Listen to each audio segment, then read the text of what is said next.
11-year-old Paulie Tomlinson sat at the family dining table, shaking with fear. His 8-year-old sister stared blankly at the table, trying to block out what was about to happen. Their mother was hurriedly serving the Sunday dinner she had been cooking on the stove, which was now overcooked. The loud sound of a truck stopping and doors slamming signaled that their dad had come home. He stumbled inside, clearly drunk, and started shouting, "What is this? Do I need to teach you how to tell time? I wanted dinner at 3 p.m., so where is it? Can you do anything right?" "Bill, I tried. It's only 4 p.m. now." She couldn't finish her sentence. Bill crossed the kitchen and hit her hard, causing her to fall to the floor and drop the glass jug she was holding, which shattered everywhere. "You're not just slow, you're clumsy too. Now get up and clean this mess. Feed your family and be a wife and mother for once." Sheila Tomlinson slowly picked herself up, wincing from the pain. She noticed a cut on her ankle from the glass, but kept going. She served the dinner quickly, forgetting about her own meal while she cleaned up the broken glass. The broken jug reflected her marriage, once whole, but now in sharp pieces that could hurt. Unlike the glass, she couldn't escape. She had to keep living as someone who felt broken. They lived on a farm far away from town, and she felt lonely. Her family was many miles away, and her husband's relatives lived too far. Once she had talked to Bill's sister about her situation, but that only led to a painful confrontation. She wanted to leave so badly, but without money, a vehicle, or a way to take her two small children, running away felt impossible. After dinner, Bill walked over to Paulie and tousled his hair as he spoke. "Paulie, I've just taught you an important lesson. Never let a woman think she's in charge, because once they do, there's no way back." At the time, Paulie didn't really understand the statement, but later on, the troubled home he lived in would shape a dark part of him. Just after Paulie's 16th birthday, he came home one evening to find his mother sitting on the kitchen floor, looking lost and confused. A missing tooth, 2 half-closed eyes, and a bruised face. He began to move towards the shouting coming from the living room. His dad was yelling at his sister, calling her useless, while holding her against the wall. She kicked at the air below her, struggling to free herself. In a moment of desperation, Paulie grabbed a tall lamp and hit his dad on the back of the head, sending him crashing to the floor. He kicked his dad hard in the stomach, causing him to gasp for breath. Paul's dad looked up, raising his hand to signal for Paulie to stop, but he couldn't.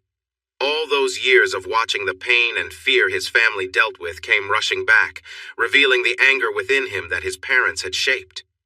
As he lashed out at his father in a blind rage, he was only faintly aware of his mom and sister trying to pull him away, screaming at him to stop. When the anger faded, Paulie looked at his mother's face. Though her eyes were nearly shut from what she had endured, he saw a deep fear there. It was a fear stronger than any he had seen before, one that came not from his father's actions, but from the sight of her own son. She stumbled back, pulling her daughter with her. If she had lived in fear of her husband, the young man before her now filled her with true terror. She realized he was on a path that could bring suffering to others, and she promised herself to keep him far from her and his sister. Months later, Paulie joined the Australian Army, leaving his family behind for good. The discipline and sense of purpose he found there helped him grow. By the age of 26, he had become a sergeant in the elite Special Air Service Regiment, enjoying the challenges of his work. His team of 4 was sent on a mission to meet someone who had information. But when they reached a few rundown buildings, they walked into a trap. The area was silent, except for a young girl in a burqa playing with a doll. As they approached her, she smiled, then dropped the doll and activated a detonator linked to explosives on her person. There was a sudden flash and loud noise that knocked Paulie to the ground. From his position at the back, he watched his 2 teammates get thrown over him and land several yards away, lifeless. The 4th member of the team also fell, but like Paulie, was starting to recover and prepare for what would happen next. 5 men rushed out from one of the buildings, firing their rifles toward the 2 fallen soldiers. Paulie and his comrade returned fire, quickly bringing down all 5 attackers in a storm of bullets. When the shooting stopped, Paulie crawled over to his partner, only to find him dead, a bullet having struck him in the face. Paulie took a moment to gather his thoughts. Nearby, a woman clutched what remained of a doll, crying. The little girl who had held it moments before was now gone. 4 small children clung to her, sobbing, and a few other women stood in a doorway, wailing at the tragic scene. Paulie reloaded his weapon, his mind cold and detached. He raised his gun and fired a short burst, silencing the cries of the woman and children. The remaining women screamed and fled back inside the building in terror. Paulie kicked open the door, revealing an elderly woman shakily holding an old handgun. Without hesitation, he shot her. Turning his gun on the other women, he yelled for silence. With fear now controlling them, they obeyed as he forced them outside. He made them lie face down on the ground, securing their hands behind their backs with zip ties. Sitting down, he drank some water and considered his next move, his thoughts drifting toward his darker impulses. His mind wandered to his father's harsh lessons from childhood about control and dominance, recalling a day when violence had taken over their home. Memories of that control and the consequences filled his mind, and Paulie felt a twisted sense of purpose take over. He forced the women into a Land Rover and drove them to a set of abandoned buildings a few kilometers away, making sure the area was empty before bringing them inside. In a room, he cut their clothes with his knife, leaving them in distress. He tied 3 of the women together with ropes, making escape impossible. Paulie dragged a table to the center of the room and forced the 4th woman over it, securing her legs to the table's legs and fastening a rope around her neck, leaving the other end loose. His actions were cruel, but for him, it was about control and fear. He found an old, dusty mirror in another room, wiped it clean, and placed it in front of the woman so she could see herself and the other captives. The scene was one of complete powerlessness, driven by Paulie's need to assert dominance and terror. He remained in control, but the weight of his choices loomed heavily in the tense silence of the room. He started his experiment. 6 hours later, he was tired. He had discovered his new purpose, to fill another person with a deep sense of fear and dislike for him. The thrill of looking into someone's eyes as they sensed danger was better than any drug he could find. To make things even more intense, he had just seen 5 overwhelming moments of pleasure, 4 so strong he had never experienced anything like them before. 4 were his, and the 5th came from the woman who probably felt something at the end because he stretched out his own enjoyment for as long as he could. He chuckled, thinking at least she felt something joyful before it was over. He arranged the bodies in the room and collected as much evidence as he could before setting the building on fire to cover his tracks. Once he was far enough away, he parked and walked back, erasing his tire marks in case anyone came looking. After returning to the site, he called in to report the ambush and let events unfold. Accusations rolled in against the SASR mission, claiming they broke rules set by the Geneva Conventions, leading to a closed investigation. To ensure fairness, the Australian Army asked a senior British ex-officer, experienced in the complicated nature of such operations, to oversee the hearing. While many suspected Sergeant Paulie Tomlinson of committing serious wrongs against the local people, there wasn't enough evidence to take him to court. In the end, the Englishman, Mr. Smith, who led the hearing, recommended that Paulie receive an honorable discharge for his service. As the courtroom began to clear, Mr. Smith approached Paulie and quietly handed him a business card labeled Mr. Smith and Associates, featuring a phone number and on the back a restaurant name and time. "Don't be late. I have an intriguing business opportunity for you, Paulie." This British man was a reflection of how Paulie viewed military leadership. With his stiff demeanor, he seemed to have smoothly moved through the right schools and workplaces to land in a position where people in charge believed men like Mr. Smith could best serve them. Within a week, Paulie was in London, with a new identity and his UK passport being expedited through special channels. He was excited about this new chance. Mr. Smith had assured him that his unique skills would be valuable, including those that had drawn scrutiny during his last mission. Over the next few years, their partnership grew so strong that they became known simply as Mr. Smith and Mr. Jones, with a business card to match. They were the kind of men who made problems disappear in the United Kingdom, especially when those problems could disturb the balance of power. And that brings us to this morning. Mr. A.C. Jones lay in bed, focused on his tablet as a short video clip played on repeat. It was a clip he had watched many times over the past year. In the video, a woman, Tanya Andrews, could be seen, her eyes captivating as she engaged with someone. This scene was part of the Sophisticated sex ring scandal that Tanya had helped bring down, but for Mr. Jones it was more personal. He had become obsessed with her. Today, however, was different. He believed he would finally get his chance to meet Tanya in person. To him, it felt like a long-awaited moment, something he had fantasized about for a long time. His mind wandered to dark thoughts about how he would have handled things if he had been involved back then. But despite these disturbing fantasies, Mr. Jones had always managed to restrain himself, knowing that Tanya had an important role to play in an operation planned by Mr. Smith. This operation could change everything for both of them, although it likely wouldn't end well for Tanya. He had imagined this moment for so long, picturing how things would unfold. He wanted to be there at the end, to take advantage of the situation in the way he had always dreamed. After a few moments of lying in bed, lost in his thoughts, Mr. Jones finally got up to take a shower. In just a few hours, he would meet with Mr. Smith at London Airport. Together, they would board a private jet registered to their business, flying to Lyon, where they would meet Tanya. Mr. Smith would be responsible for diverting her from her holiday plans, bringing her into their scheme. Mr. Jones had never needed any enhancements like medication before, but today he decided to take precautions. He wanted everything to go exactly as he had imagined when they arrived in Lyon. He wanted his first time with Tanya to be special for both of them. He hoped that if her vision of a life with her husband ever survived, she would remember their time together so fondly that whenever she was with her husband, she would think of him, Mr. Jones. He glanced at his watch. That moment was only hours away, and he would be counting down the minutes. As he stood in the shower, he felt a rush of excitement thinking about her. By tomorrow morning, he would not just imagine being with Tanya. It would be real memories. He planned to fill his mind with as many images of her as he could before this chance slipped away. He truly loved his job. 4 weeks before her exciting trip to St. Tropez with her husband Matt on the new motorcycle she had bought for his birthday, Tanya received an invitation for a secret meeting with a man she knew as Mr. Smith in London. The message said her moment to shine was coming soon. In a fancy restaurant in London, 2 people were dining together. They had a table for 2, and it was noticeable that none of the nearby tables had guests, even though the restaurant was busy. Tanya noticed people arriving and looking at the empty tables before the host quietly directed them to other places.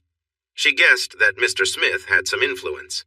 After they greeted each other, Mr. Smith ordered food for both of them. While they waited, he explained what might happen. He talked about a main task and a secondary one. The second task depended entirely on the success of the first.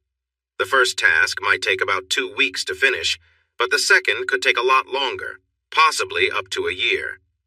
Mr. Smith said it would be up to Tanya to try to complete it more quickly.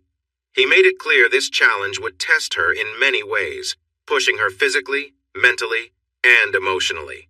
However, if she accepted it, she would stand out in her career for years to come. They enjoyed a starter of snails in garlic and a delicious lamb dish for the main course, although Tanya wasn't a fan of the snails. They shared another glass of exquisite champagne that was truly the best Tanya had ever tasted. Mr. Smith, I will always be thankful that you trust me. But can I ask why? Of course, Tanya. We first noticed you because of the Webb family and the sad situation of the Indian diplomat's daughter who took her own life. We were ahead of you and aimed to take down the Webb family's network, which was causing harm around the world. Some higher-ups wanted to stop your investigation, but I read your file and was impressed. We took a step back and treated this like a job interview with some challenges. What challenges did you see? Tanya asked. He cleared his throat softly. Tanya, you might not like this, but we had already sent in an undercover agent before you went in. We found Sammy Mills quickly. Do you remember her? She left for Australia to escape the Webbs and start fresh. From speaking with her, we learned she was manipulated, much like you were. Tanya's anger flickered in her eyes. Don't be upset, Tanya. It helped us see if you could go further. Honestly, we looked over your plans for your second visit to Fashionistar, and how should I say this? We threw a wrench into things. Remember that truck that blocked your way and delayed your rescue? That was me. Her frustration was clear. I can't believe you set me up. You put me in a dangerous situation that nearly ruined my marriage. What kind of person are you?" Smith looked at Tanya, his expression blank, his eyes lacking warmth. "I make tough choices without hesitation. I believe you have what it takes to rise to the top, Tanya. I see potential in you, but unlike a royal, you will have to earn your place. It won't be handed to you. Do you see what happened at Fashionista as negative? I know you do. But think again.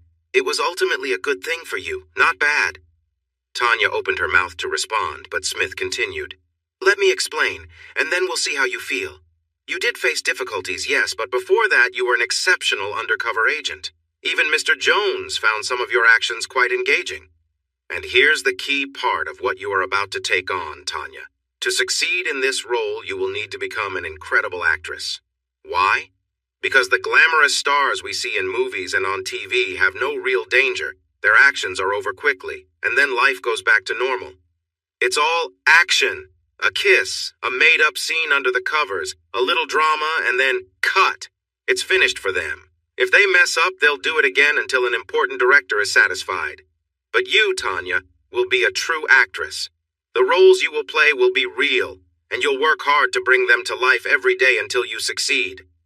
In our pretend world, many people praise the stars we admire from afar, but the ones who really matter, the ones who keep things running smoothly, respect what you can do."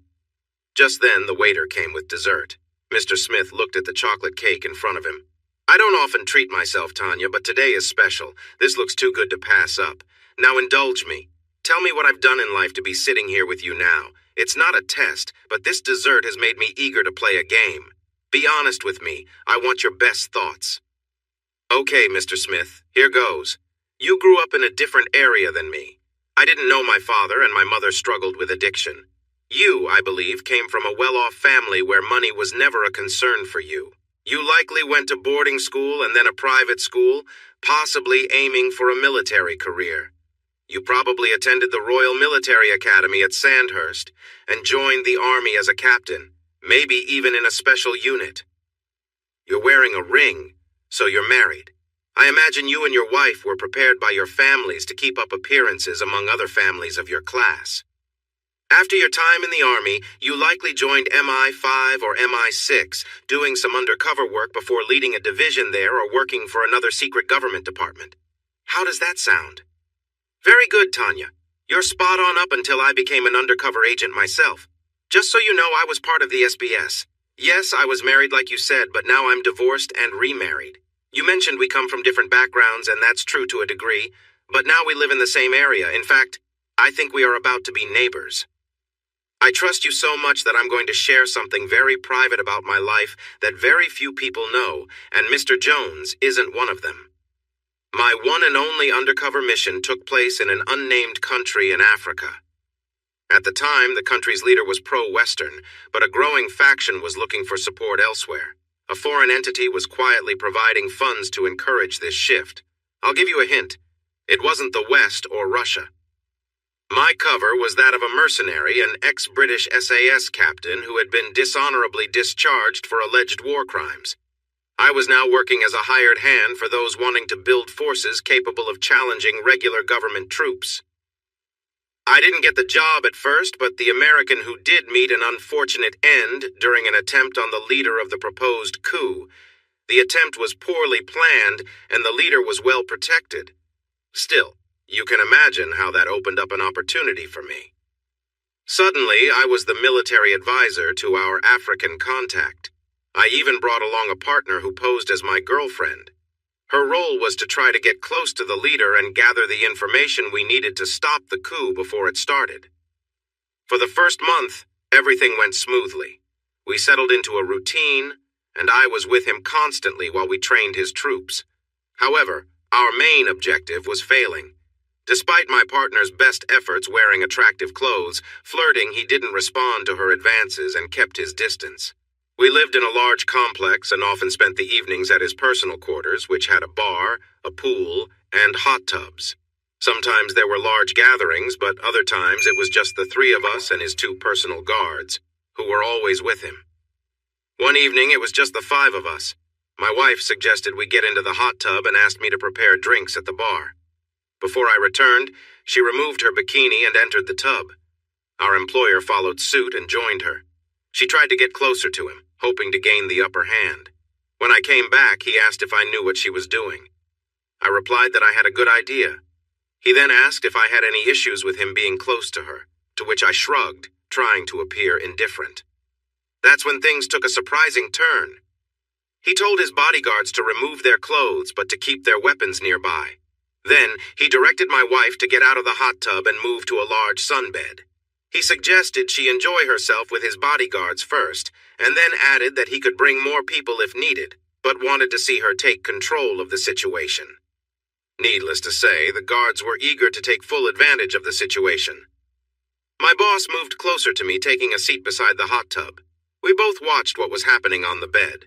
One of the guards, preparing himself, began by teasing my wife. Meanwhile, the other guard knelt behind her, starting his own actions as the scene unfolded. My boss asked if I was enjoying the sight. He remarked that it sounded like my wife was. He admitted he was watching closely, but that this wasn't the kind of entertainment he preferred. Then he stood in front of me, making an unsettling comment about my upbringing in the English private school system. He insinuated that I should demonstrate the kind of skills he assumed I'd learned. We were now in a situation far beyond what we had expected. We felt trapped, but we told ourselves we were doing this for the greater good, for the mission we were tasked with. We had to put our country's interests first, no matter the personal cost. And sacrifices were made. Looking back, I realized we might have pushed too hard in our attempts to get my wife close to him, and he figured out what we were trying to do. He turned it into a game, toying with us while giving us just enough hope to keep going. For the next 3 months, this routine became a regular occurrence. Sometimes more people were involved, and the situations grew increasingly unbearable. Eventually, things went too far. One night, he orchestrated an especially humiliating scenario. That night, I reached my breaking point. I swore to myself that I would find a way to stop him after enduring that final humiliation. Within days, 2 things happened that led to his downfall. Over the past few months, as my wife interacted with his close aides, she identified a weakness. One of them became infatuated with her and confessed that he wanted to escape with her and start a new life. Sensing an opportunity, she played into his feelings, telling him that the Americans had reached out to her through a spy in the camp. They promised her a new life and a significant sum of money if she could provide information about the coup plans. He fell for it. With his help, she gained access to critical files details about the coup's timing, how it was funded, the key targets in the government and military, and even the insiders working behind the scenes to bring down the current leadership. We now had everything we needed. As we prepared our escape, we received alarming news. In the next 48 hours, I was to be handed over to the foreign power backing the coup for interrogation and eventual elimination. Worse still, my wife was expected to be sold into slavery. Knowing time was running out, I hid 2 combat knives under the large sunbed our host often used for his degrading games. We hoped for a stroke of luck that evening, and it came when we learned there would only be 5 of us: the host, his 2 bodyguards, my wife, and me. After some time in the hot tub, our host snapped his fingers, signaling his guards. They grinned and began to undress. My wife followed the routine, but instead of immediately getting onto the bed, she knelt on the floor beside it. One of the guards, setting his gun aside, approached her. He lifted her chin, guiding her into a familiar scenario. We had counted on the host responding to this, and sure enough, he motioned for me to do the same on the other side of the bed. I positioned myself carefully, making sure the knife was within reach. This was his twisted game, and he enjoyed watching us humiliate ourselves. He instructed us to synchronize our actions, making sure the guards finished at the same time. As we went through the motions, experience had taught us when to expect the crucial moment. The guard with my wife always had a particular habit: he would hold her head still as he reached his peak. The other guard preferred a more restrained approach, wanting to see everything unfold at a slower pace. But we knew that this moment, carefully planned, would be the key to our escape. At the moment when both guards were lost in their own world, eyes closed and unaware, my wife and I seized the opportunity. As soon as the guard in front of me relaxed, I reached for the knife hidden nearby. In one swift motion, I slashed his throat. Blood poured out as he collapsed, trying to grasp what had just happened. At the same time, my wife acted. When the guard in front of her held her head still, she grabbed the knife and thrust it upward. Though she couldn't see well, she aimed for his abdomen. He staggered back, and I quickly moved behind him to finish the job, cutting his throat as well. Before our employer could react or leave the hot tub, we were on him. My wife covered his mouth to silence him as he struggled. I acted quickly, using the knife below the waterline to take what he valued most. He thrashed, but I brought it above the water. We pushed his head under, the water turning red, before pulling him back up, allowing him a brief moment to gasp for air. That's when I forced the piece into his mouth, using my fingers to ensure it stayed lodged in his throat. I told him that after everything, it was his turn to experience what he had forced upon others. He fought hard, but the struggle soon ended. Once we were certain he was gone, we let his body slip beneath the water. We rinsed off quickly in the pool, changed into fresh clothes, and used the exit code that had been provided by one of his aides. We returned to our room, dressed in dark clothes, and quietly left the compound. We found the hidden phone waiting for us, and made our way to the rendezvous point, marking the start of our journey back home.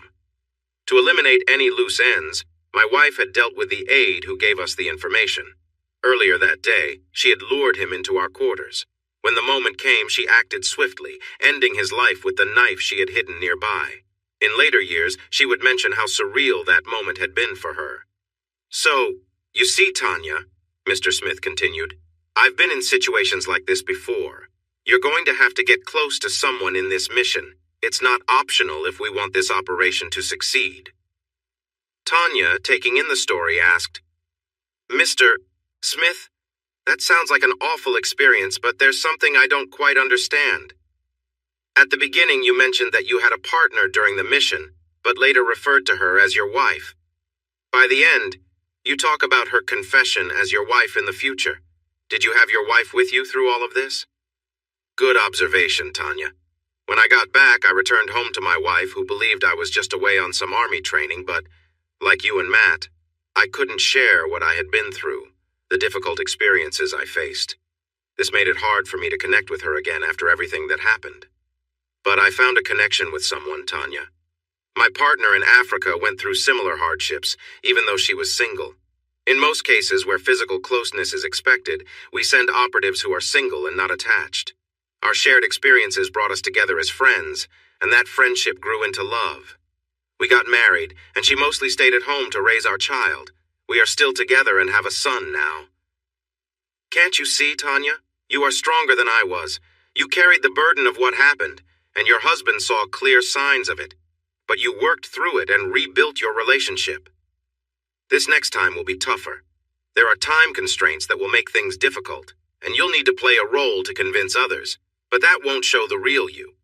In the end, the real you can reconnect with Matt, heal what has been broken, and then create the family you dream of. By then, I will step out, so it's likely you could have both a loving family and a respected career, just like me." Tanya thought about what he said. It made sense. She could play any role needed.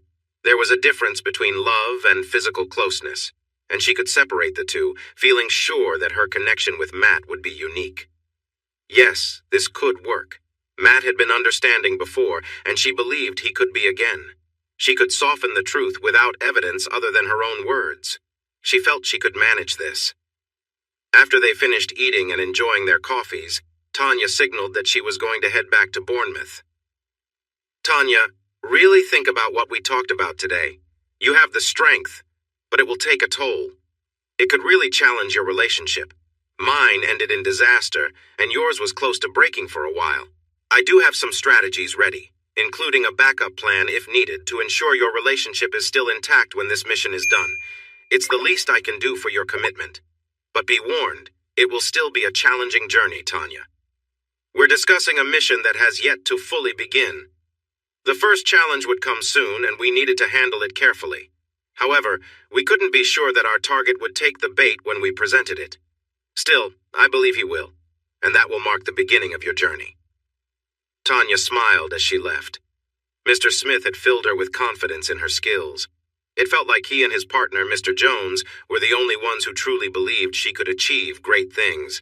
She needed to get home, though, because Matt would return around 10 p.m., and she wanted to show him her love.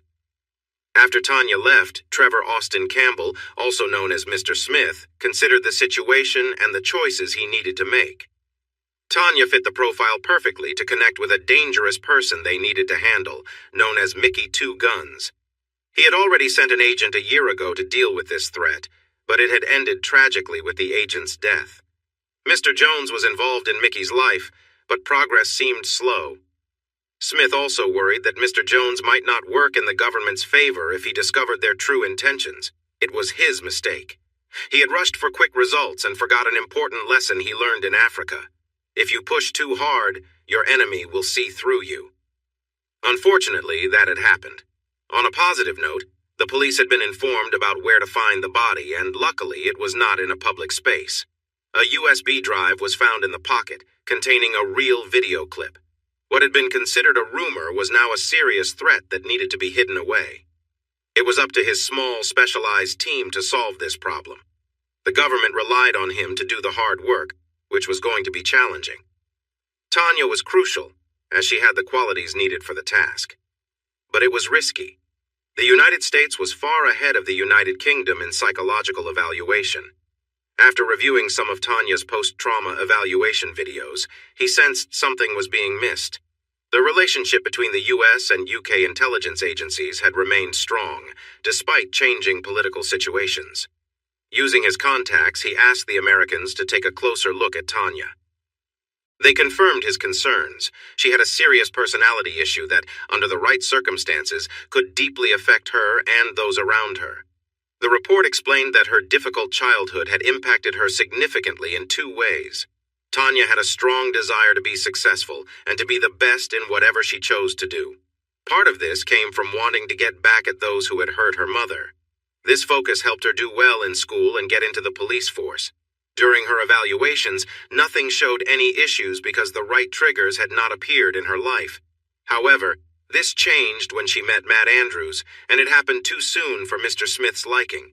Fate brought Tanya and Matt together, both shaped by different but sad childhood experiences. Their bond grew quickly, leading to their marriage. While Tanya was clear about her ambition, their shared therapy sessions after Tanya faced a difficult event revealed some underlying problems. Matt had no idea how deep Tanya's drive went. He understood she wanted to succeed, but he did not realize what would happen if she couldn't reach her goals. They agreed on a timeline for starting a family, during which Tanya would step back from her ambitions. This only added more pressure on her. Tanya found herself emotionally tied to Matt. The belief that she could fully focus on her goals and ignore her feelings for him seemed possible, but it came with risks. If she worried that Matt would not be waiting for her when her mission was over, it could affect her mental state. Additionally, she might fully adopt her new identity and struggle to let it go. If she became too entangled in her role, the outcomes could be unpredictable. Mr. Smith had a plan. If the first phase of Tanya's assignment went well, both she and Matt would need to sign a contract that was still in draft form. He thought it was wrong for people to serve their country just to cover up any potential fallout.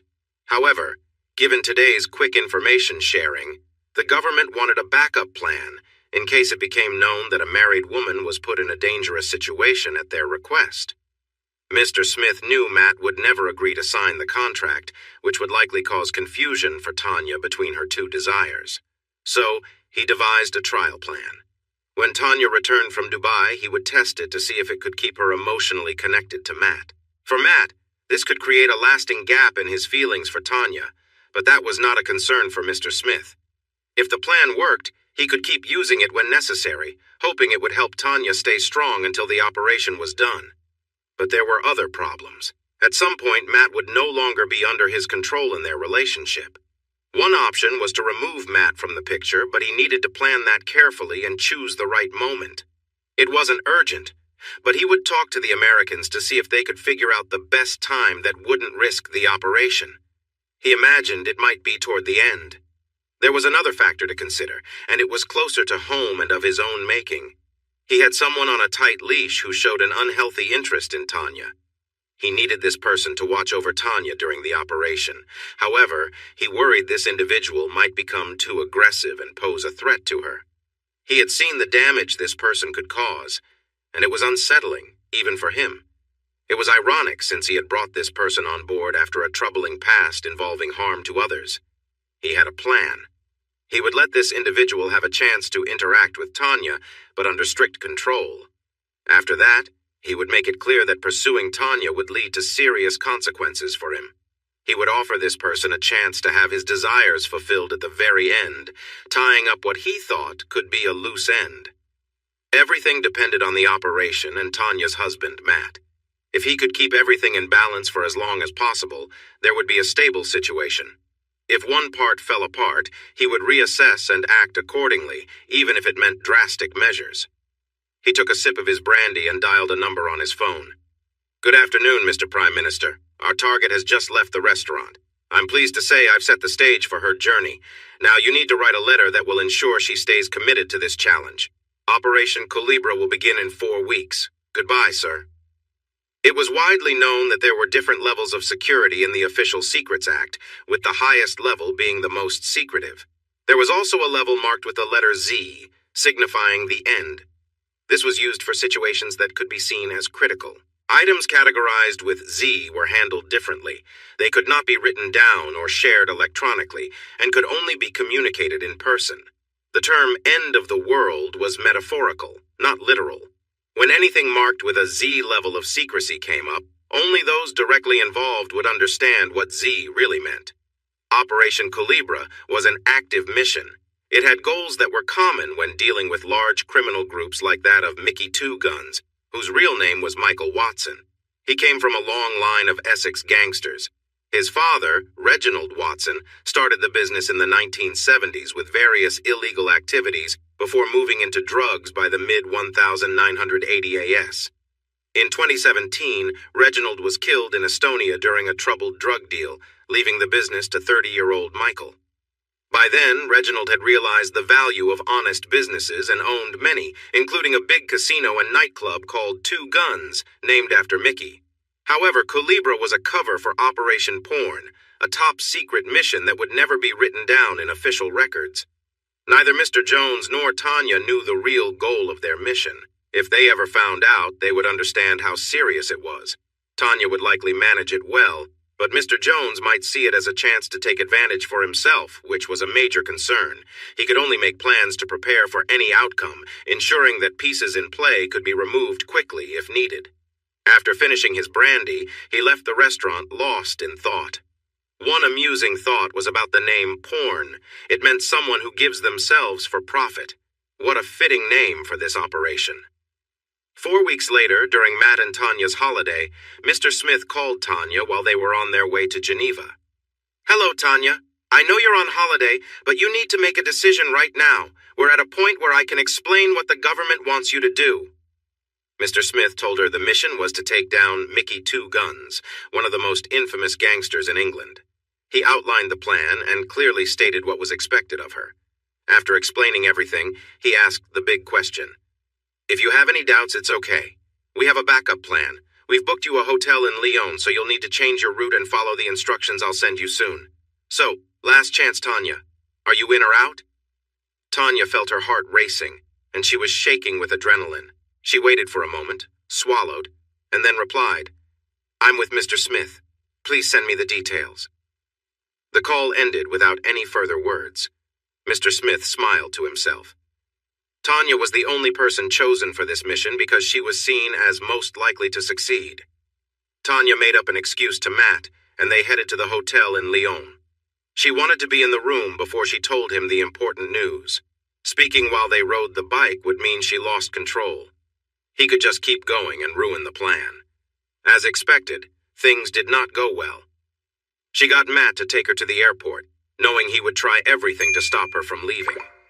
In the terminal, she sent a message, and soon 2 serious men walked toward them. "Tanya Andrews? Nice to meet you. We were told you'd be alone. Who is this gentleman?" "He's my husband." The 2 men exchanged glances. "You know he can't be part of this. He cannot go beyond this point. We need to leave quickly." Tanya and Matt looked at each other, silently communicating. Matt stared blankly as if he were lost in his own thoughts. Tanya tried to express understanding through her gaze. She kissed him, but he did not respond. She felt as if he was closing himself off. As the two men moved away, she stood still, looking at Matt, neither of them moving. One of the men spoke up. "Are you in? If you are, we need to go now." Tanya's eyes shifted from Matt as she started to walk away. Matt called out, "You said you wanted my support as you reach your goal, but there's a problem, Tanya. Just like in football, you can only play for one team. This is your last chance to choose which team you want to join. Us, me and you, starting a family together, or whatever this next step is, it's your decision." She paused. The two men were a few steps ahead, waiting in a doorway out of the departure hall. She began to turn, and Matt thought she changed her mind. But then she looked at the men who were signaling her. She glanced back at Matt, who stood still and expressionless. With a sad face, she silently mouthed, "I love you," before following the men, letting the door close behind her. "Now that your husband is gone, I'm Jean-Claude, and this is my colleague Philippe. We are from Interpol. Your colleagues have sent the files you need to review. They will provide your identification and appropriate clothing for the operation when they arrive in a couple of hours. Then, in about 7 hours, you should be at the operation site." They left Tanya with a tablet so she could dive into the files. As she arrives in Dubai, she knows she needs to become Tammy Willis. The two men had left Tanya alone in the room so she could focus. Earlier, her phone buzzed with a password to access the tablet. She smiled when she saw it. R1GHT_Cho1CE_T. It was a clear message from Mr. Smith and Mr. Jones. She expected they would join her in Lyon soon. She opened the tablet and found a folder named Culebra in the Documents section. Inside were several PDF files and a few images. She clicked on the file labeled 01_PM and began to read. "Dear Mr. Smith, I want to thank you and your small but important team that our government relies on more often in times of need. You know about our current challenge. I trust you will be able to handle this serious matter that could harm our country's reputation. Please pass on our thanks to the best operatives involved in this task, especially XX and XX. The senior members of the cabinet admire her dedication to the role she is about to take on, especially considering the personal sacrifices mentioned in the agreement she and her husband must sign before we proceed with full commitment to the project. I'm sorry to hear that your team lost one member while getting close to this issue, but I hope XXX's can see it through to the end. The sacrifices she is about to make are significant, and as someone with a loving partner, I hope she can remain strong and rebuild her personal life after this challenge. With great hopes for your success, the Prime Minister." There it was, the recognition she had worked so hard to earn. The long hours of studying, managing her money in college, living a simple life, and giving up on experiences most young women enjoy had all led to this. She had also sacrificed love along the way. Love almost held her back from achieving her dreams. She planned to reach her goals first, then find a loving partner and create a happy family where children would feel cherished, not discarded, as she felt her mother must have seen her when she was left behind. She promised herself she would never let that happen. She thought about Matt. She had almost turned back to him in the airport before deciding to leave him behind. All she wanted to do was sit on the floor and cry because she felt stuck between difficult choices. What if she had gone back to Matt, choosing the safe path of being his wife and nothing more? Mr. Smith had made it clear that the opportunity he offered would only come once. If she didn't take it, she would fade into the background and give up on her dreams, becoming just another man's wife, missing out on the achievements she was capable of reaching. She had made her choice only half an hour ago when she walked out, leaving her husband behind. They had faced challenges together before and had come through them, their love strong enough to survive more. In the next room, French officers Jean-Claude and Philippe watched Tanya through a two-way mirror. "I can't believe the skills of that woman. I heard from her boss that she is the best undercover agent in the UK, but I thought that was just bragging. But wow! Did you see how she changed? It was like a scene from a silly American movie with her husband. But as soon as she entered the room, she became the true professional we see now." Jean-Claude sighed. He was nearing retirement and wondered if he should stay longer if Philippe was typical of new Interpol officers. Is that all you see, Philippe? I see a troubled woman who might fall apart soon and take those close to her down with her. Jean-Claude, really, I think you're too cynical. If you can persuade me before the hairstylist arrives, I'll treat you to dinner at L'Alexandrin. If not, the dinner's on you. Deal? Jean-Claude laughed, thinking this would be easy. Okay, let's observe her closely. Watch her face. They watched for several minutes as she focused on her tablet. She scrolled but suddenly stopped, her finger hovering over the screen. Did you see that? She blinked twice quickly. There was a slight twitch in her face. If you weren't paying attention, you would miss it. And her finger is still on the tablet. She seems frozen.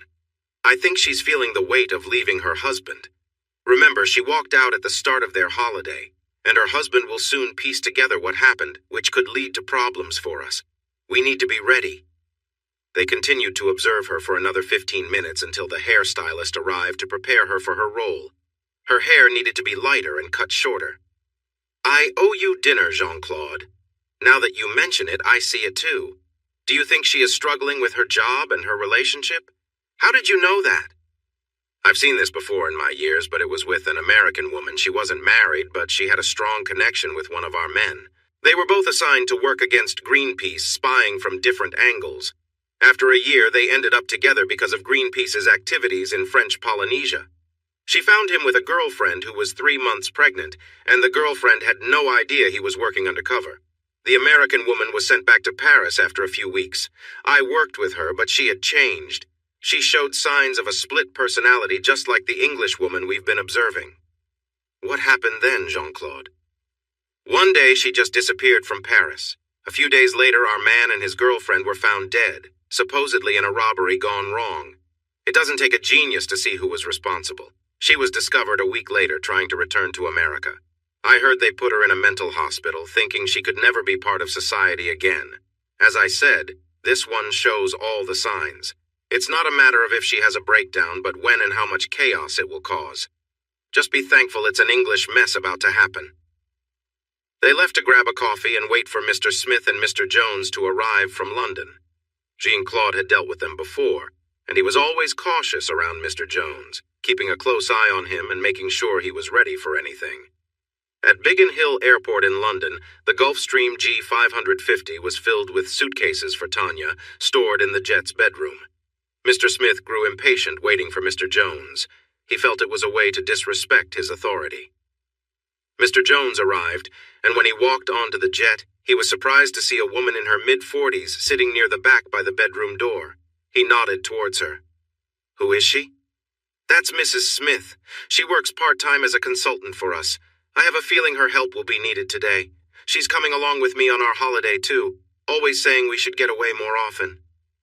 Mr. Jones was upset. He wondered if this was Mr. Smith's real wife. He was starting to realize that Mr. Smith kept a lot of secrets. Smith was sharing less information about the operation, which was now entering a new phase with Tanya joining the team. How would the plan help Tanya adjust as she traveled? Would Mrs. Smith be involved, watching? Or would she simply listen from another room? The jet took off for Lyon, and in less than 2 hours, the 3 passengers would become 4. The 3 of them sat at the table in the office area of the plane, going over the documents one last time to make sure everything was in order. When the plane landed, Mr. Smith and Jones were the only ones who got off for the short walk to the terminal. Halfway there, Mr. Smith spoke loudly enough for Mr. Jones, who was slightly ahead, to hear. Polly, we need to talk before we go inside. Mr. Jones stopped but did not turn around. This was the first time since he had come from Australia and changed his life that his only friend had used his old name. Whatever was about to happen would change their relationship. I know you have feelings for Tanya, and that you followed her. I understand what your intentions were. I'm glad you held back. It would have been too soon for you to take such a big risk. This assignment with Tanya will elevate us in the eyes of those in power in Britain. If we fail, then the consequences will be dire. You have your own way of living, Polly, and I tolerate it because you excel in your roles for our country. But I need to be clear, you must not cross certain boundaries if you want to remain in good standing. You will not interfere with Tanya in a way that puts our mission at risk. Once you involve her, step back and let her do her part. I understand you have your own desires and feel you deserve something for your efforts. After we leave Lion, I will let you have a chance to connect with her, but I will be watching closely. It will not be how you usually prefer. We both need to support her in embracing her role. I've already started preparing her in London, but we need to take this next step carefully. I brought Mrs. Smith to help in case Tanya has any doubts once we begin. If you go off track and show your true self at any point, it will ruin everything. You will stop there. I want no signs left, and she needs to arrive in Dubai feeling ready to make the most of this chance for change. Do you understand? Polly nodded. Don't just nod, Polly. Speak so we have no confusion. Mr. Jones turned, his face blank, but Mr. Smith could sense the frustration behind his calm exterior. Yes, Mr. Smith, I understand and agree with what you've said. Good, I'm glad we're clear. I'll add that when we finish, there may be a chance for you to enjoy something special with someone you've wanted to connect with. But you must not do that unless I am there with you to give my direct permission. If you go ahead without my approval, I will come after you, and it won't be pleasant. As they walked in silence through the terminal, Mr. Jones was upset about the limitations Mr. Smith was imposing on him. He tried to calm down. He might not be able to act on his instincts now, but he could be patient. Waiting could make the final outcome even more satisfying. Inside, 2 French Interpol officers greeted them and led them to Tanya, who was finishing her transformation.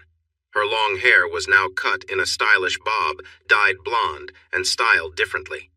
A makeup artist had given her a fresh look, using colors she wouldn't normally choose. Looking in the mirror, Tanya felt pleased with the change. Mr. Smith approached Tanya and gently kissed her cheek. Tanya, this new style really suits you. Do you like it? Actually, yes, I do, Mr. Smith. Tanya noticed that Mr. Jones said nothing, just stood at the doorway with his arms crossed and a sly smile. She felt as if someone was watching her closely, like a predator eyeing its prey. From now on, you're Tammy Willis. Tanya is in the past for now. Please gather your things. I assume you turned off your phone as soon as you left Matt? Mentioning his name changed her expression from joy to sadness in a heartbeat. Mr. Smith touched her shoulder gently. I'm sorry the notice was so short.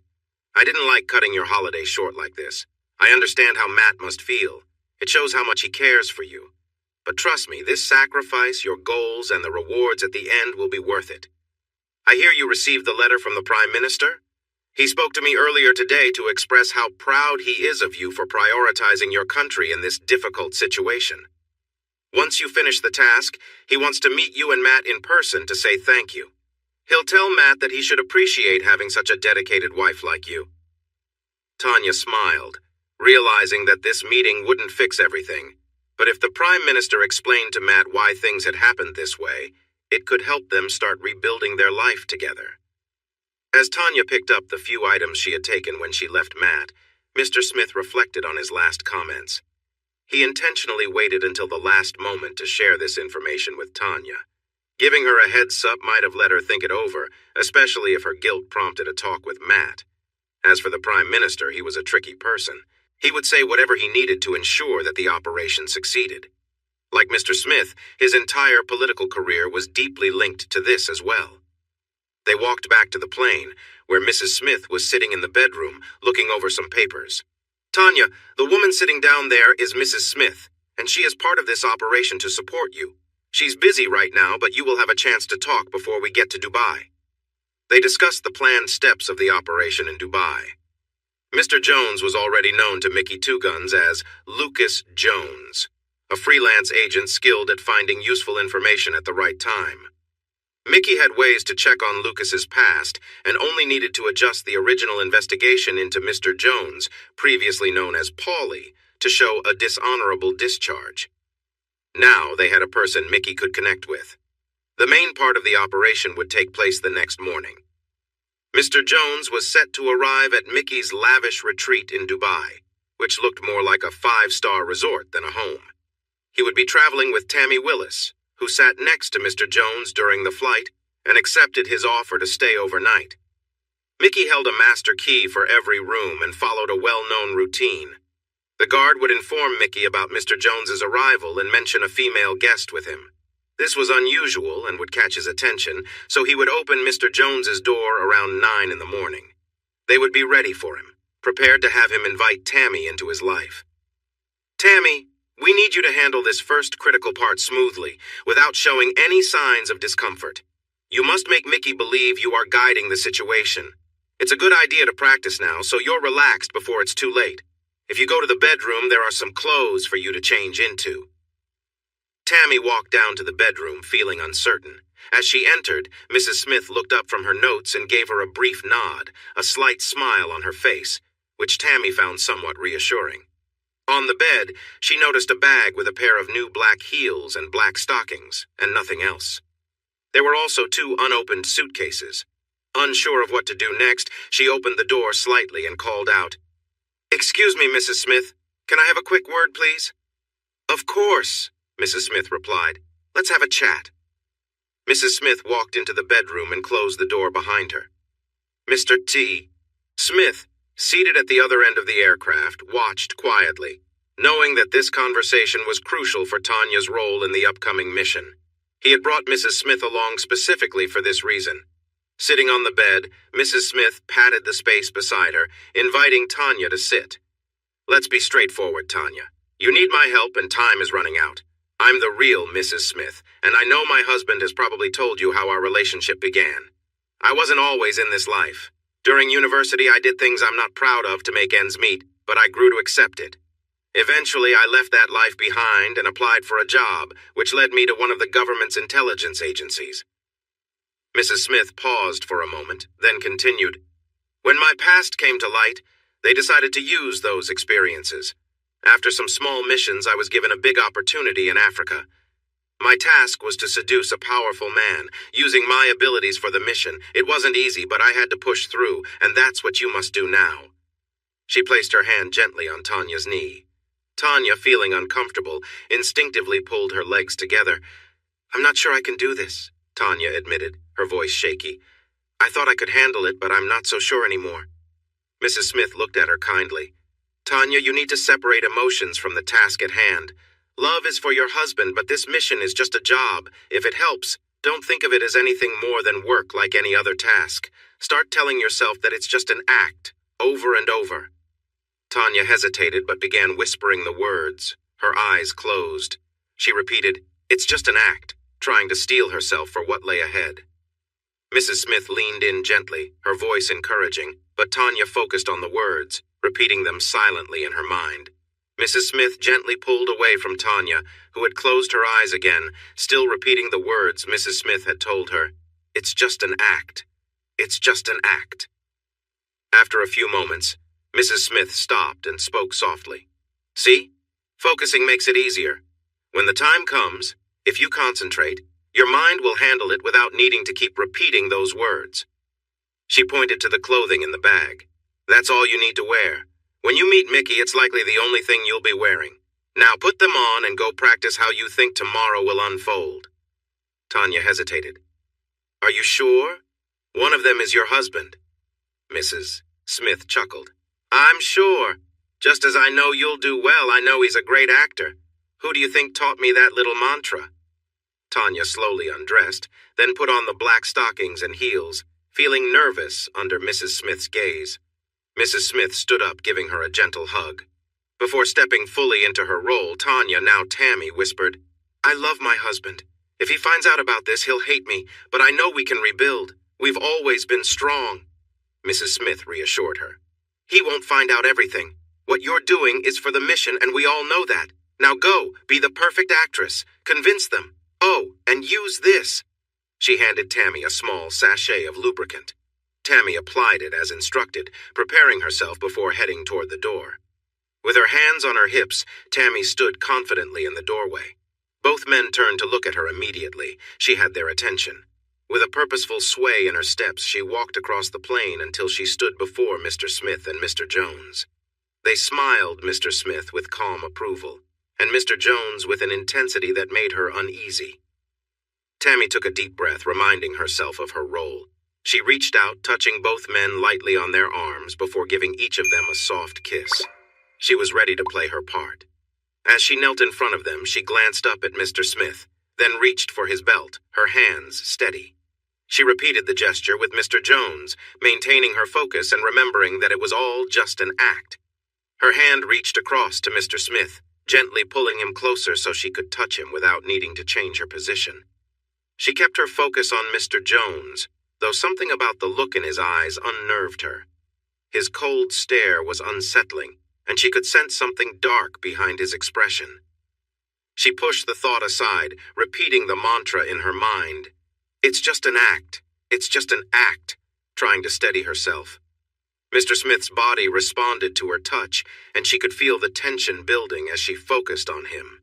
But her eyes kept drifting toward Mr. Jones, who seemed almost detached from the situation. His torso, marked by unsettling tattoos, told a story of pain and violence. The artwork on his body showed writhing figures and torment, which sent a chill down her spine. She forced herself to look away and focus on the task at hand. She shifted her attention back, trying to remain composed, and continued with her role. After some time, she noticed Mr. Smith's encouraging expression, almost like a nod of approval. His reaction, though calm, made her feel like she was performing her role well. She alternated her attention between the two men, trying to maintain her focus and keep her mind in the moment. After a few minutes, the atmosphere in the room shifted. She heard movement behind her, and when she looked up, Mrs. Smith had entered the room. She quietly cleared the table of papers and glasses, laying a blanket over it. Understanding what was expected next, she moved to the table, positioning herself carefully. Mr. Smith stepped forward, standing in front of her, while Mr. Jones lingered nearby, his expression unreadable. Jones moved behind her, and as Tammy opened her mouth to take Mr. Smith again, she braced herself for what was coming next. She was thankful for the preparation earlier, as Jones applied pressure, pushing forward. The sensation was overwhelming, her body responding automatically to the unfamiliar feeling. Despite her focus on the mental chant of, "It's just an act," her mind couldn't entirely block out the physical responses. She reached back to signal Jones to slow down as discomfort began to build. He paused briefly before continuing at a steady, controlled pace. Her body, though initially tense, began to adapt, and she could feel her mind drifting back to the task at hand. Mr. Smith, gentle in his movements, surprised her with his tenderness. In contrast, Jones steadily increased his pace behind her, hands gripping her hips as he quickened his rhythm. Each movement caused Tammy's body to sway in response. Mr. Smith allowed her to set the pace, his presence calm as Tammy worked through the situation. As the rhythm between them intensified, the sensations became harder to ignore. Her body was reacting to everything around her, and soon Mr. Smith could no longer contain himself. She felt him release as she did her best to stay in control, her mind still repeating the mantra. Mr. Smith stepped back, and Tammy was left catching her breath, her body still reacting to Jones's increasing intensity. Tammy gripped the edge of the table tightly, trying to steady herself as the intensity overwhelmed her. She had hoped to stay in control, to save her emotions for when she was back with Matt, but her body had its own reaction, one she couldn't stop. She felt the surge building inside, and despite her efforts to hold back, the release came fast, overtaking her in a powerful wave. Her body trembled as she tried to regain control. As Mr. Jones slowed down and finally pulled away, Tammy took a deep breath. She was physically drained, but knew that things weren't over. Mr. Jones walked around, standing in front of her, and gently lifted her chin, making her look at him. His expression was clear he wasn't done yet. She hesitated for a moment, then opened her mouth. Trying her best, she worked to satisfy him, adjusting her movements in hopes of finding the right rhythm. But Mr. Jones was impatient. His frustration grew, and he took control, pushing harder than before, making her uncomfortable. Tammy tried to push back, but it was no use, he was too strong. Just as she felt panic rising, Mr. Jones's attention was caught by something else. He turned his head slightly and froze. Less than 2 feet away, Mrs. Smith stood with a small but lethal Beretta Pico handgun aimed at him, her face calm but serious. Without a word, she made it clear that she was ready to act. Mr. Jones released Tammy immediately, raising his hands in a theatrical gesture as if to say, "What now?" Tammy, unaware of what had just happened, pulled herself away, gasping for air. She understood what needed to be done to end this situation. Her mind was racing as she followed the routine, pushing herself past her comfort zone. She did what was expected, trying to suppress the discomfort that came with it, knowing it was all part of the act. When it was over, Tammy felt drained, both physically and mentally. Mr. Jones pulled away abruptly, leaving her feeling exposed and shaken. Mrs. Smith quickly stepped in, helping Tammy up and guiding her back to the bedroom. Once inside, Tammy removed what little clothing she had left and stepped into the shower, letting the warm water wash over her, trying to cleanse the emotional weight of the situation. In the bedroom, Mrs. Smith prepared the next set of clothing. Each piece had been carefully chosen to appeal to Mickey, based on what they knew about his preferences. As Tammy dried herself off and looked into the mirror, a tear escaped from her eye, not from the role she was playing as Tammy, but from the part of her that was still Matt's wife. That part of her soul, buried under the layers of her mission, longed for peace and resolution, even though she knew she had to continue for the greater purpose. Meanwhile, things were escalating outside. Mr. Jones had pushed boundaries too far, disregarding their earlier agreement. His behavior became increasingly reckless, and Mr. Smith, who had been trying to maintain control, felt his anger rising. Jones was letting his darker instincts take over, and Smith could see the danger in that. Without Jones noticing, Mr. Smith retrieved his handgun from a nearby safe, ready to confront him. But before he could act, Mrs. Smith had already intervened. She stood calmly, her pink-handled Beretta Pico aimed at Jones, keeping the situation in check. Smith would have to discuss her concealed weapon later, but in this moment, he was grateful for her quick thinking. Tammy, unaware of the tension building outside, was still recovering from the emotional strain of her task. Meanwhile, Mr. Smith approached Jones, pressing his gun firmly under Jones's chin. "What did we agree on in Lyon?" Mr. Smith growled. "If you ruin this, everything falls apart, and believe me, if that happens, we're both as good as dead." Jones laughed softly. The older man did not scare him. "If you shoot that gun, you might damage the plane, which could cause serious problems when we lose pressure. I'm no airplane expert, but I wouldn't want to risk it. Would you?" Mr. Smith was very angry. "If you've hurt her already, I'll have no choice but to do something drastic. There's no backup plan. You need to set aside whatever strange idea you have about that woman for now. As I said before, I'm telling you directly that you can let her go. If you can't, then you're the one I'll need to deal with quickly. I'm sure Mickey would love to know what you're really up to." He set the gun aside as both men glared at each other. Mrs. Smith had come out from the bedroom as Tammy was in the shower, holding her Beretta. "Gentlemen, you need to stop this fighting now. Your little princess in there is delicate. Don't damage her when you need her most, okay? And you, if I hear you treated her in any way like this disturbing display, I will find you. I promise. I'll leave our little princess alone except for what we agreed on. But if Mickey wants to handle her differently, then you need to convince him otherwise. I'm serious. I will come after you, and I'll make sure your monster pays." Mr. Jones shrugged. "This could be an interesting game. What if I catch you first? Do you enjoy a challenge?" Mr. Smith pushed the gun back under Mrs. Jones's chin, his face red with anger. "Now be quiet. Keep your thoughts to yourself. We've had a good working relationship up to now, and I don't want to ruin it. If you do, I'll end it for you.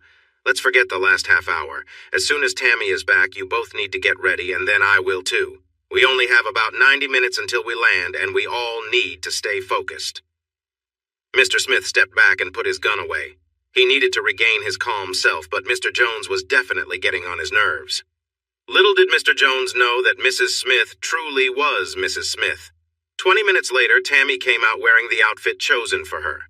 Mrs. Smith had made a great choice. Tammy wore a stylish black and white plaid outfit with large chrome buttons down the front and sleeves of the jacket, which flattered her shape. Underneath the jacket, she wore a matching crop top and a short wraparound skirt that had more buttons and a split. Black knee-high boots with a little heel completed the look, giving her an appearance that was both attractive and professional. Tammy focused on what she had to do, trying to push through her discomfort. She forced herself to continue, ignoring the unease in her body. Finally, she could tell Mr. Jones had reached his limit. As he pulled away, she braced for the final moment, but instead of finishing quietly, he decided to humiliate her further, leaving her face smeared with the aftermath. Tammy tried to compose herself, blinking through the mess, and Mrs. Smith quickly moved to help her up. Gently, Mrs. Smith guided her back to the bedroom where Tammy could shower and clean herself. Once inside, she removed the little clothing she had left and stepped under the shower, trying to wash away the feeling of what had just happened. While Tammy was in the shower, Mrs. Smith prepared the outfit she was to wear next. It had been carefully chosen to appeal to Mickey, based on what they knew would catch his attention. Tammy dried herself off, staring at her reflection in the mirror. A tear rolled down her cheek, not from Tammy, but from the part of her that was still Matt's wife. That part of her mind, which felt overwhelmed by guilt and sadness, had been pushed aside by the strong, determined side of Tanya, the part that needed to succeed in this mission. Deep inside, the part of her that longed for her past life still existed, hoping for redemption. As Tammy dressed, tensions were rising elsewhere on the plane. Mr. Jones, disregarding their earlier conversation, had taken things too far. Mr. Smith's anger grew as he realized Jones was losing control, letting his darker side show. Out of Mr. Jones's view, Mr. Smith retrieved his handgun from the small safe, ready to confront him. However, Mrs. Smith was already ahead of him, standing firm with her pink-handled Beretta Pico aimed at Jones. Mr. Smith silently appreciated her quick action, though he'd later need to discuss how she had concealed the weapon. Tammy, unaware of the confrontation, finished getting ready. Meanwhile, Mr. Smith moved toward Mr. Jones, pressing his gun hard under Jones's chin. "What did we talk about back in Lyon?" Mr. Smith growled. "If you break her now, everything falls apart and we'll both be walking dead men." What they didn't accept was that he had no wealth. He told them that the things he had belonged to the people he worked for, but the small group wouldn't listen. They tied his wife to a wooden beam, making her stand. Then they hurt her until she bled. After an hour, they stripped her and continued to harm her until she lost consciousness. They then made her unable to scream. All the while, Saeed promised them they could have everything the couple owned. But they didn't believe him, so they threatened and punished them more and more. At 8 in the morning, Mickey, his father, and their guard drove to Saeed's house to get him. It was strange because he usually waited outside, but something felt off. A broken car was parked outside the house. Mickey's father backed the car away, checked his weapon, and handed one to Mickey. "Something feels wrong. Maybe it's time for your first kill, Mickey," he said. They moved towards the house, and being young and quick, Mickey climbed up to the first floor while his father and the guard went through the back and front doors. That day, Mickey earned the nickname Mickey Two Guns. As he carefully went down the stairs, a board creaked under his feet, giving him away. When one of the gang members ran into the hallway, Mickey acted quickly and shot him. There were no words or warnings. He jumped down, picked up the man's gun, and ran into the room where Saeed and Fatima were tied up. A gang member stood next to each of them, holding a gun to their heads, yelling at Mickey, but he didn't understand. He stepped into the middle of the room, raising both guns, and fired at the two men. They fell, and Saeed and Fatima were saved. Once his father secured their Dubai base, they offered to work for Mickey in exchange for food and shelter. This made a strong bond, and Saeed and Fatima became Mickey's most trusted friends. Because of this, Mr. Jones was always cautious in Dubai. The guard checked that Mr. Jones was on the list and sent a message to Mickey and Saeed about his arrival with a guest. When they woke up, Mickey would know the guest was there. It was now 3 in the morning, and both Lucas and Tammy were ready to sleep, though Tammy struggled with her thoughts about the big step she was taking in this operation. At 7 in the morning, Mr. Jones placed a small device against the wall that connected to Mickey's room. With her hair styled and makeup redone, Tammy was certain to draw attention. As she sat deep in thought, Mrs. Smith could sense that Tammy was wrestling with conflicting emotions within herself. The sooner they landed and the mission truly began, the better. After the plane touched down, Lucas Jones and Tammy joined the other passengers from the British Airways flight from Heathrow, heading through passport control. Once they entered the public area, they were met by Mickey's driver, Yusuf. Yusuf greeted them with a grin. "You have a guest, Jones. I must say, she's easy on the eyes, yes?" Playing along, Jones gave Yusuf a friendly slap on the back. "It's easy on the eyes, and yeah, she definitely is. We got to talking during the flight, and let's just say we hit it off. She was booked at some terrible hotel, so I said Mickey wouldn't mind her staying at his place. What do you think Mickey will say?" Yusef laughed. "Mickey might like that, but his lady probably won't." Still chuckling, they made their way to the Range Rover for the drive to Mickey's holiday home. During the ride, Jones leaned in close to Tammy, trying to assert control, though she tried to maintain her composure. His behavior was unsettling, but she knew she had to stay focused on her role. As they arrived at Mickey's property, Tammy was struck by how impressive the place was. It resembled a small, luxurious five-star hotel. The estate was surrounded by a high perimeter fence with a guardhouse and a large set of automatic gates. The security measures made it clear the home was built to keep intruders out and buy time in case of any threats. The house was laid out like a cross, with the central area containing a large living space, kitchen, mini-theater, games room, and a small gym. Each wing of the house held bedrooms, including one for the on-site staff. Mickey's two key staff members were fiercely loyal to him, having pledged their lives in service due to a personal debt they owed him. Years ago, when Mickey's father had invested in Dubai, he had hired a local guide and negotiator named Saeed. One night, a group of men, believing Saeed had valuable possessions, stormed his home. They beat him severely and tied him to a chair, threatening to harm his family unless he handed over everything. They even threatened his wife in front of him, escalating the terror. As he stepped closer to her, Tammy found herself looking at two tattooed guns. They were unique, with the guns drawn across his body in a way she had never seen before. Each gun was positioned horizontally between his legs and his torso, creating a striking appearance. Tammy stared at the tattoos in surprise. "Yeah, I always get that amazed look from women when they see these tattoos up close. Most guns can cause harm, but these represent love and life," he said. Tammy held his gaze and replied, "Then show me how good you are at using those."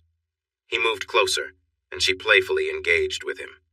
Using a flirty look, she kept her eyes on him as she became more involved, creating a rhythm that made the moment exciting. As things began to reach a peak, she recalled what she had learned and stopped what she was doing. With a playful touch, she pulled back and smiled as he seemed to enjoy the experience. After he relaxed, she pulled back again, showing her playfulness while never breaking eye contact. Tammy had a way of captivating him, making him want more. "Tammy, are you a professional? It's early and you look quite striking. I assume that the look in your left eye means you've had some fun recently. And I've never seen Lucas Jones with a woman before. He seems to have a very particular taste. How long have you known him?" he asked. Just then, Lucas Jones reappeared. Tammy chuckled as Lucas replied to Mickey's question. "Oh, we just met on the flight here. We had a few drinks, well, maybe a lot.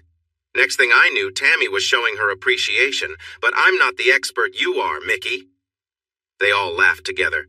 Tammy chimed in, needing to clarify her situation. "I'm not a professional. I actually work as a contractor managing advertising programs for my clients.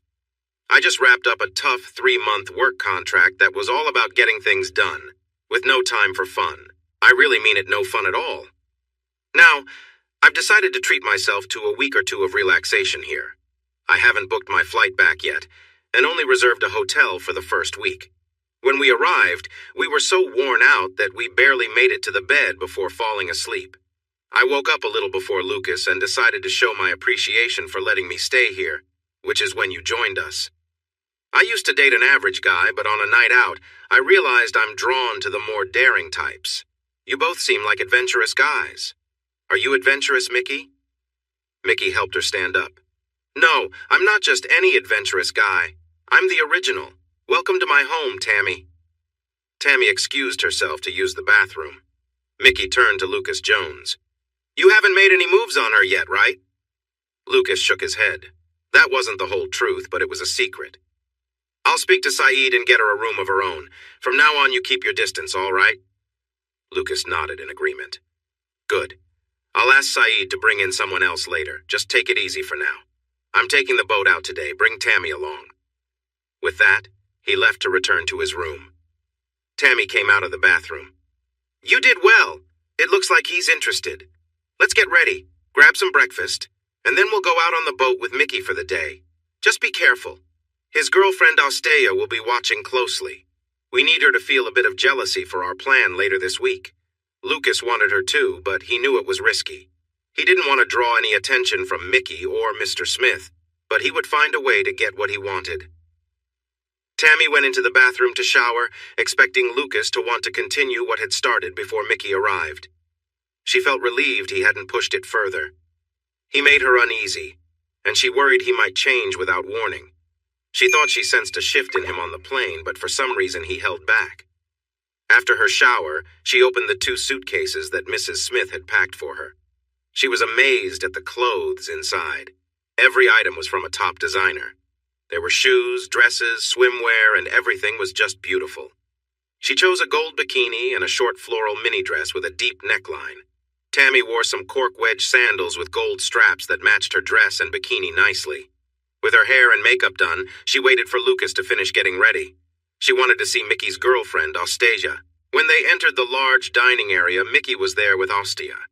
As they approached, Tammy noticed Ostea examining her closely. Tammy had seen photos of Ostea before, but in person, she was beautiful. Labas rytas, Tammy said, greeting her in Lithuanian. Ostea looked surprised and just nodded back. They sat down, and the introductions made it clear how Ostea felt about Tammy. Once seated, Ostea spoke. This is a surprise, Lucas. First time you've brought someone instead of one of those Russian girls. She isn't my girlfriend. She's just a friend, here to enjoy everything this great country has to offer. Ostea was interested. How long have you known her, Lucas? Mickey laughed loudly with food in his mouth. Less than 12 hours. I see. Is she staying with you for your visit, Lucas? Before Tammy could answer, Mickey jumped in, catching her off guard. No way! I can't let her share a bed with someone like him. I've told Saeed to move her things to another room. She can stay as long as she wants. Thanks, Mickey, but I have a hotel booked for the week. I only ended up here with Lucas because we had too much champagne on the plane. I appreciate the offer, but I can't acre. Suddenly, Mickey's mood changed, and he pounded the table, making everyone silent for a moment before he smiled again. Look around you. You have everything you need here.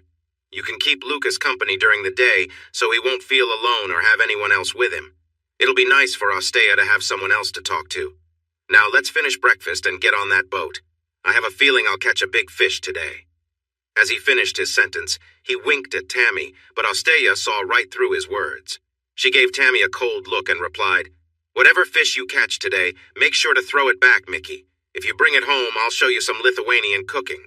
I'll prepare it and you'll eat it all before I throw away the leftovers. They all understood the meaning. Tammy knew she needed to be careful in the coming days. After breakfast, they headed to Mickey's boat, which was fittingly named 2 Guns. In Dubai, the yacht was impressive, even if it didn't compare to those of the richest people in the world docked nearby. If it had been in Europe, it would have caught a lot of attention.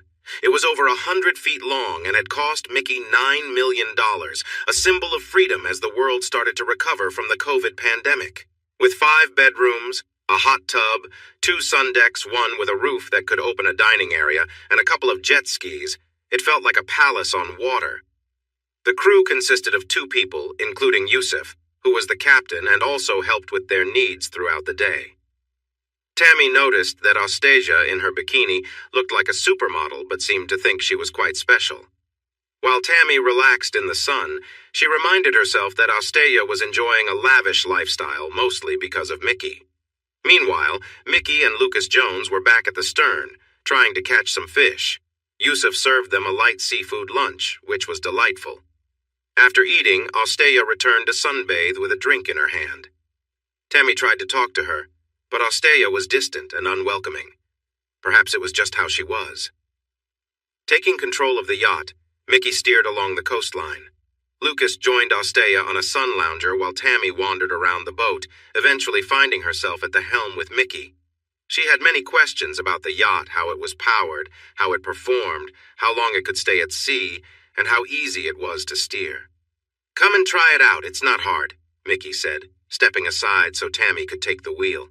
He stood close behind her, guiding her hands on the wheel as they navigated the waters, making the boat glide smoothly through the waves. See, I told you it wasn't hard, he said.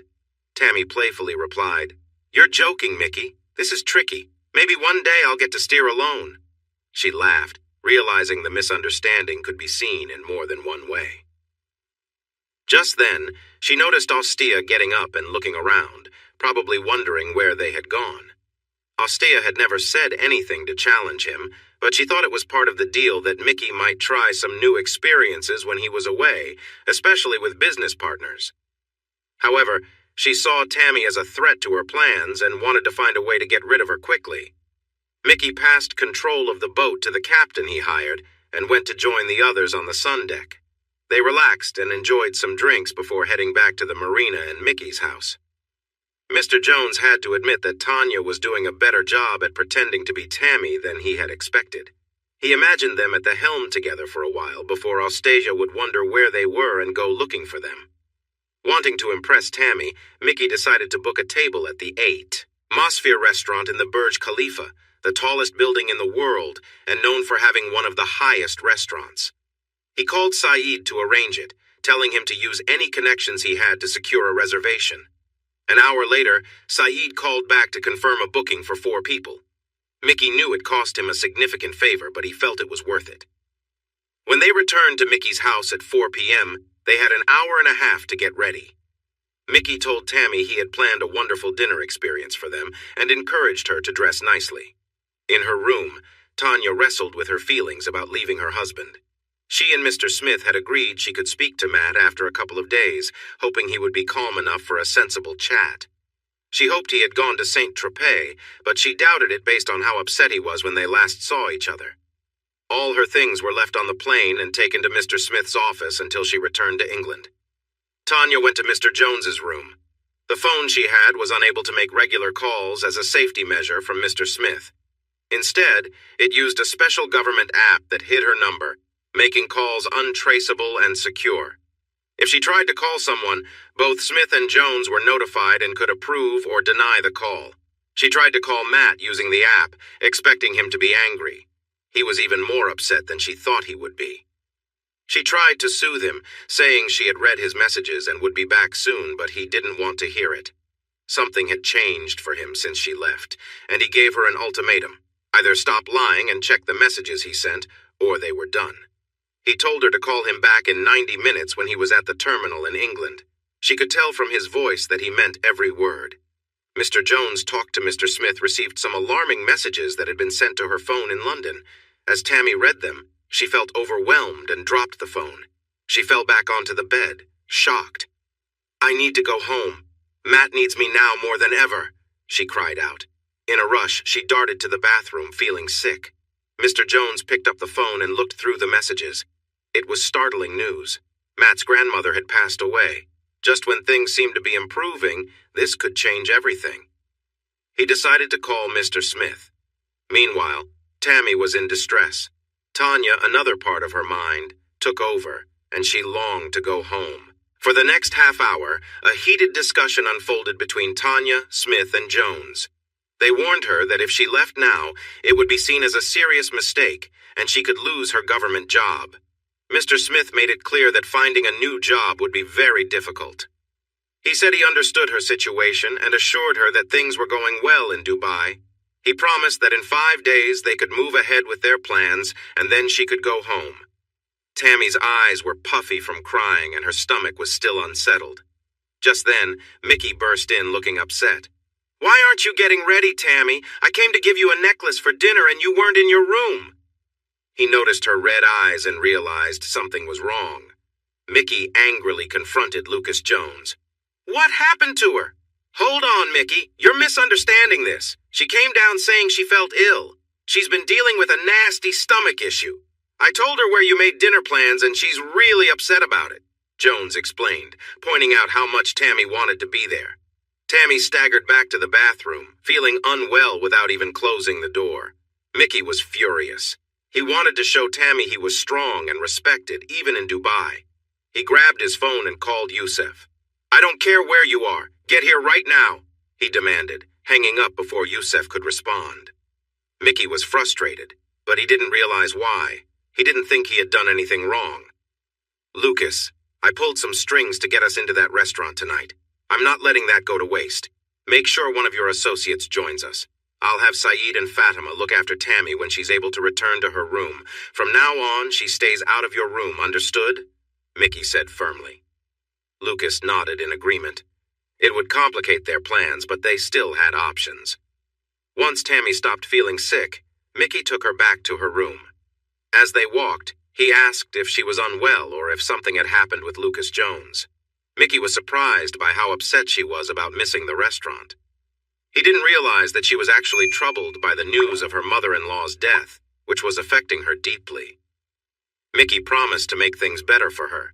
If she still felt bad in the morning, he would have the doctor come to see her, then he left her to rest. With only 15 minutes left until she had to call Matt, Tammy spoke to Mr. Smith 5 minutes before the call. He assured her that he would get her back soon, although he couldn't promise a specific date. He said she would be back for the funeral and allowed her more contact than originally planned. He thought this might help her focus on her goals rather than her marriage, which was important for their work. He arranged for Matt to listen in on the call. After Matt gave Tanya a hard time and hung up, Mickey considered making things difficult for Matt in the next few days, but he knew that would only make things worse. He was focused on damage control for now, although he would eventually need to address Matt's interference. Mickey planned to make sure that the funeral didn't happen too soon, giving them enough time to finish their work in Dubai. His main concern was ensuring Tanya allowed Tammy to take charge of her actions. Fatima checked on Tammy several times to see if she was all right. Tammy understood they could share some details with Matt later, but she knew he wouldn't be told anything that would explain her choices. The next day was spent at Mickey's house by the pool. Although she looked tired, everyone believed it was due to her illness. In the afternoon, Tammy was surprised when Yusuf showed up. He had 2 black eyes and a cut lip. With Mickey watching, he came over to Tammy and apologized for her feeling sick. Embarrassed, she took his hand and told him it wasn't his fault. Yusuf nervously glanced at Mickey and insisted it was just an accident before quietly stepping back. The following day, they went into the desert to ride camels and then drove 4-wheel buggies across the sand dunes. Tammy quickly adapted to the lightweight buggy and raced alongside the boys, often outperforming them. They set up a mini racetrack to compete against each other. Tammy showed her competitive spirit and narrowly beat Mickey to the finish line. That evening, they had dinner at Mickey's house. A catering company came in to provide a wonderful meal and some entertainment with dancers performing traditional routines. Mickey looked into Tammy's background, discovering that she had only her elderly mother remaining. Her mother lived in a care home and had advanced dementia, barely recognizing Tammy anymore. Tammy worked in marketing and lived in a small apartment in central London. A fake business website designed by the government made it look real, all created to support someone known as Tammy. Asteya sat beside Mickey that evening, seeming uninterested in the conversation. In reality, she was listening closely as Tammy shared her story. While playing with her phone, she appeared bored, but she was closely examining everything Tammy said, trying to find any inconsistencies in the image Tammy presented online. But everything seemed real. Asteya was impressed by Tammy's supposed work, but she kept that to herself. For the first time in 2 years, she felt there was a real threat, and she knew she had to be at her best. Seeing Mickey fawn over Tammy made her feel upset and anxious. She decided to put extra effort into their relationship. Over the next few days, Mickey tried to impress Tammy. He made arrangements to eat at fancy restaurants, took her out on his boat, and even drove into the desert one evening to watch the sunset while enjoying a meal in a tent set up by a catering company. As part of her plan, Tammy intentionally flirted with Mickey, trying to create some distance between him and Asteya. She did this carefully, ensuring it wasn't obvious enough for Asteya to notice and react. Tammy knew a big party on Mickey's boat, where important local guests would attend, would be crucial for her plans. Tammy had a clever idea to help her replace Asteya, enlisting Lucas Jones to assist her in making Mickey forget about her. She researched and arranged for a stunning ice sculpture of Mickey's tattoo to be delivered to his boat just before they arrived. The sculpture would stand 4 feet high, featuring a base that emitted a fog and colorful lights. She spoke to Fatima, who thought it was a fantastic idea, but insisted Tammy pay for it as a thank you to Mickey for his hospitality. They agreed to keep it a secret from everyone except Yusuf. Tammy wanted to repair her relationship with Yusuf. That evening, Tammy wore a standout dress, a Madison bandage chain dress that was different from a typical black dress, drawing attention in all the right ways. Dressed in a stretchy black outfit, the shoulders were cut out, and a series of small chrome chains connected the back to the front. A rectangular piece was missing from the dress just below her left side, creating a gap that was secured with more chains. Without a bra, it made her appear quite striking. She acknowledged that she looked stunning. With light makeup and some black heels, she felt ready to shake things up between Mickey and Ostea. When they met up to leave, Mickey, Lucas, and Ostea were taken aback. Mickey and Lucas were surprised by the confident woman before them, while Ostea felt uneasy, concerned about being overshadowed. As they climbed aboard the boat, Mickey noticed that the blinds had been pulled down in the main area, which was strange since it was still light outside. Upon entering, he was speechless to find a 5-foot-tall ice sculpture in the center, lit by blue light and dry ice, depicting his two-gun tattoo. He looked at Ostea, who seemed lost in thought, and then at Lucas, who shook his head. Yusef stood nearby, smiling warmly, and nodded toward Tammy. "You made this for me? This is incredible! Why didn't I think of this for a party?" he said. He walked over, placed his hands on her shoulders, and shared a gentle kiss on the lips. It was more than just a friendly gesture, but not enough to provoke a reaction from Ostea. Tammy caught a glimpse of Ostasia's fiery glare and returned a smile. Tonight, she intended to create a deeper gap between them. Guests began to arrive over the next 30 minutes before they set sail from the marina. Everyone admired the ice sculpture, and Mickey proudly introduced Tammy as the organizer, explaining that it was a replica of the two guns he had used years ago, which earned him his name. Throughout the next few hours, Tammy remained by his side, making Ostea feel as if she was being replaced right in front of her. Ostea noticed a young Russian man in his 20s frequently glancing her way. Whenever she caught his eye, he quickly looked away. Deciding to take the initiative, she approached him. "What's a handsome guy like you doing on this boring boat trip?" "I'm Ostasia, by the way." She leaned in, gave him a quick kiss on the cheek, and playfully pressed her shoulder against his. "I'm Alexander. I'm here with my Uncle Dmitri to learn about our family's business in Dubai. I have to say, you are the most interesting person I've met in business." Ostea laughed lightly at his playful flirting. She let it go on because she knew Mickey would probably get jealous and come over to take her away soon. Just then, Yusuf came in with a tray holding 2 glasses of champagne. They took the glasses, and Ostea raised hers for a toast. "To new friendships, may they shine brightly." She looked into his eyes as she spoke, having learned how to use her expressions to get what she wanted. This time, she was hoping for attraction, a look that suggested that good things were waiting for those who dared to seek them. Meanwhile, Lucas had put the drinks on the tray and told Yusef to serve them to the couple. He had added a small amount of a strong substance used in their work, one that made things easier for those involved in the business, especially those who might not have chosen it. An hour later, Ostea looked around and saw Mickey dancing closely with Tammy, his hands on her waist, completely unaware of her. Feeling frustrated, she grabbed Alexander and started to dance with him. She held on to him tightly and whispered that she wanted him. A little while later, they found a room together, caught up in the moment. Unbeknownst to them, Lucas opened the door slightly to record a quick video. Mickey took Tammy outside onto the deck, pushing her gently against the railings as he kissed her. After a moment, she pulled back. "Mickey, I can't do this. You have Ostea, and I don't want to cheat. Yes, I know what we did before, but I thought you were single then.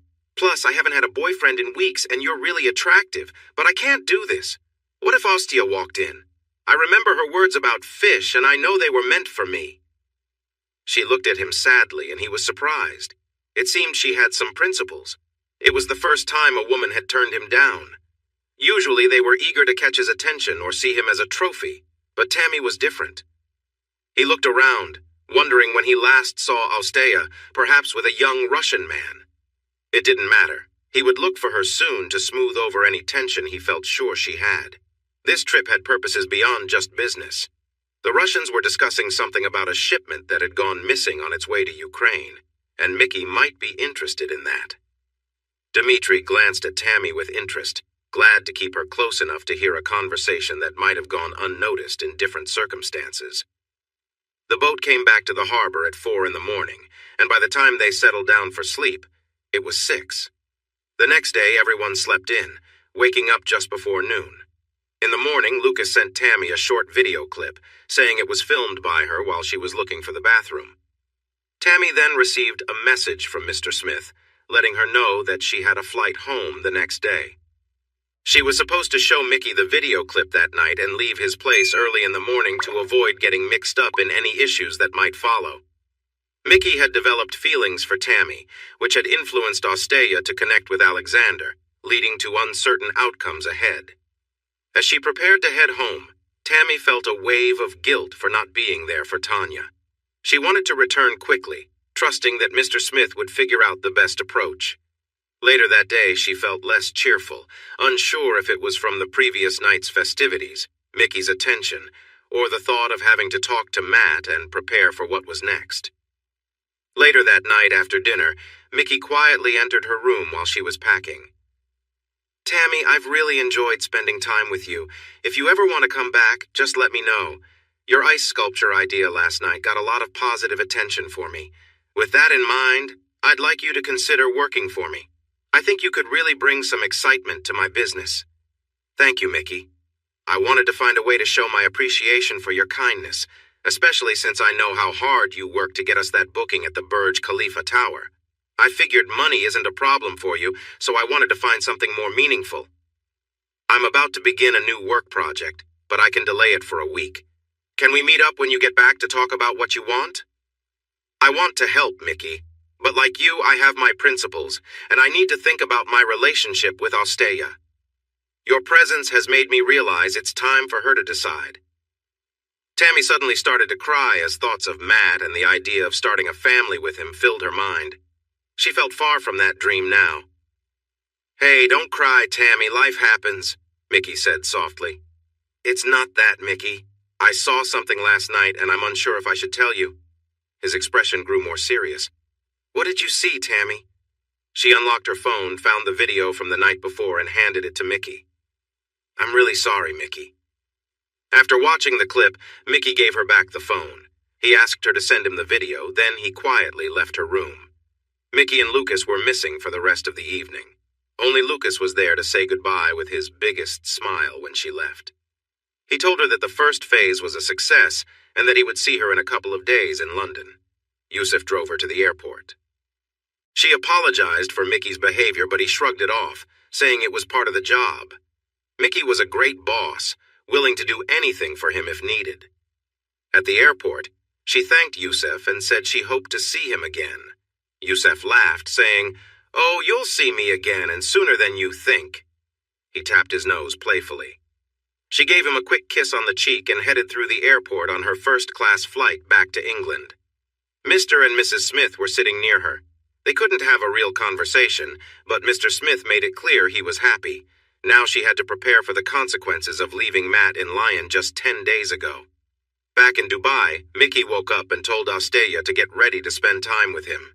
He approached her with warmth and energy. She worried he might have seen her dancing with Alexander, but he said nothing. She felt a sense of relief that the other woman was finally out of the picture. This seemed like the first step toward making things right. After they showered, Mickey told her to dress nicely for a special occasion. He wanted to show her how much she meant to him, especially after the night before. His words took her by surprise, but his expression showed he didn't know about her earlier frustration. She assumed he was talking about his own momentary distraction with the other woman. After breakfast, they got into the Range Rover, and Lucas drove them out the gates. It struck her as strange until she remembered that Yusuf had taken the other woman to the airport. They drove into the desert, where she noticed 2 vehicles parked far from everything. She felt a sense of worry building inside her, something she had never experienced before. They parked the car, and Mickey got out. He walked around to her side and opened the door. She didn't move, so he pulled her out and led her over to Dimitri, who was standing with one of his friends. She realized that Mickey knew what had happened on the boat, and fear crept in. Mickey and Dimitri shook hands, and there were no smiles or friendly greetings. Dmitri looked straight into Ostasia's eyes, filled with disdain. Her heart raced, and she began to tremble, her calm demeanor disappearing. One of Dmitri's friends went to a car, opened the door, and brought over Alexander, who seemed to be under some control. Without saying anything, Mickey played a video on his phone, showing it to both Alexander and Ostasia. Ostasia couldn't hold back her tears. She sensed that her fate was hanging by a thread. From another car, two men carried a case and placed it on the ground in front of everyone. When they opened it, it revealed handguns and bullets, some of the very items they had talked about the night before. Mickey used his foot to draw a large circle around the box. "Unlike my friend here, you are young and foolish, Alexander. You made a mistake and let your emotions take over last night. But she is my friend now, not yours. Normally, I would have dealt with you more harshly, but your uncle agreed to give you a chance. In a moment, I will shout 'run,' and you need to run in that direction into the desert. Your uncle will set a timer for 1 minute. During that time, I will load a gun and try to hit you without stepping outside this circle. After a minute, I'll stop and we'll see what happens. Run." Alexander took off. His hands were tied, so he had to be careful with his steps. He figured Mickey would take about 30 seconds to load the gun, so after 20 seconds, he began to zigzag, hoping to last a full minute. Mickey bent down, picked up a gun, and quickly checked it. He loaded it and prepared to aim. 25 seconds had gone by. He raised the gun and aimed at Alexander, who was zigzagging away. Mickey fired several shots around him to scare him as long as possible. With about 5 seconds left, he focused hard and aimed carefully. He fired, and Alexander suddenly halted. He dropped to his knees and looked at the large pool of red spreading on the sand around him. "Please send my sympathies to your sister. I hope she understands that we don't want to fight over this small issue. Now that part of our agreement is finished, we need to finalize everything." He grabbed Ostasia's arm and pushed her toward Dmitri, who took her other arm and passed her to one of his associates. He then took her, despite her struggles, to the back of one of the cars. "I don't want to see her again, Dmitri. Is that clear?" "Don't worry, Mickey. She is headed for a tough place, working for people who don't treat others well. Their lives are hard, so they often take out their frustration on someone else. She won't be going there willingly, but I can promise you, with her looks, she will be kept busy, and my sister has insisted she works there for a long time." Mickey nodded, feeling a mix of sadness and loyalty to his code. The last person who betrayed him had sought a secret he kept dear, which made him strong back home. Lucas found the traitor and brought him to Mickey. Mickey let the authorities know that what he had was very real. Mickey handed over all of her documents, including a passport. To everyone else, it would look like she chose to leave Mickey to chase something new, and that was exactly what he planned to do when he returned to England. Meanwhile, Mr. Smith and Tanya were flying back to England. Upon landing, Mr. Smith received a message from Mr. Jones that simply said, "Game on." Now he needed to guide Tanya into the next step. He had a plan that he could put into action soon. When they reached Heathrow, Tanya collected her bags and was surprised to see a driver waiting for her with a sign showing her current name, Tammy Willis. Mr. Smith had given her some keys and an address in central London. The place was ready for her, and she would stay there for now. He told her to take a taxi, and her bank card was actually connected to a government account. "Just making sure you're the right Tammy Willis. I didn't book a car," the driver said. "No, sir. It came through earlier today, paid for by M2G Enterprises." M2G Mickey Two Guns, she thought. She felt proud. Mr. and Mrs. Smith were right. She had talent and was meant for great things. She followed the driver to a Range Rover and found a big bouquet of red roses. A card simply said, "I miss you." She arrived at 1 Blackfriars in London, known as the Boomerang for its unique shape. Her keys opened a beautiful glass-walled apartment with a view of the River Thames. It was halfway up the 163-meter-tall building. The place was nicely furnished, and there was food and all the things needed to live comfortably. It felt like someone had just left, ready for her to move in without any work needed. When she looked in the wardrobes, they were filled with shoes and clothes. Like in her trip to Dubai, they were costly designer brands in her size. She noticed a range of outfits, from work clothes to more elegant pieces. This made her uneasy. She really wanted to talk to Matt, but Mr. Smith warned her that reaching out could hurt her relationship more than help at this time. She would see him in a few days at the funeral. Mr. Smith had kept his promise.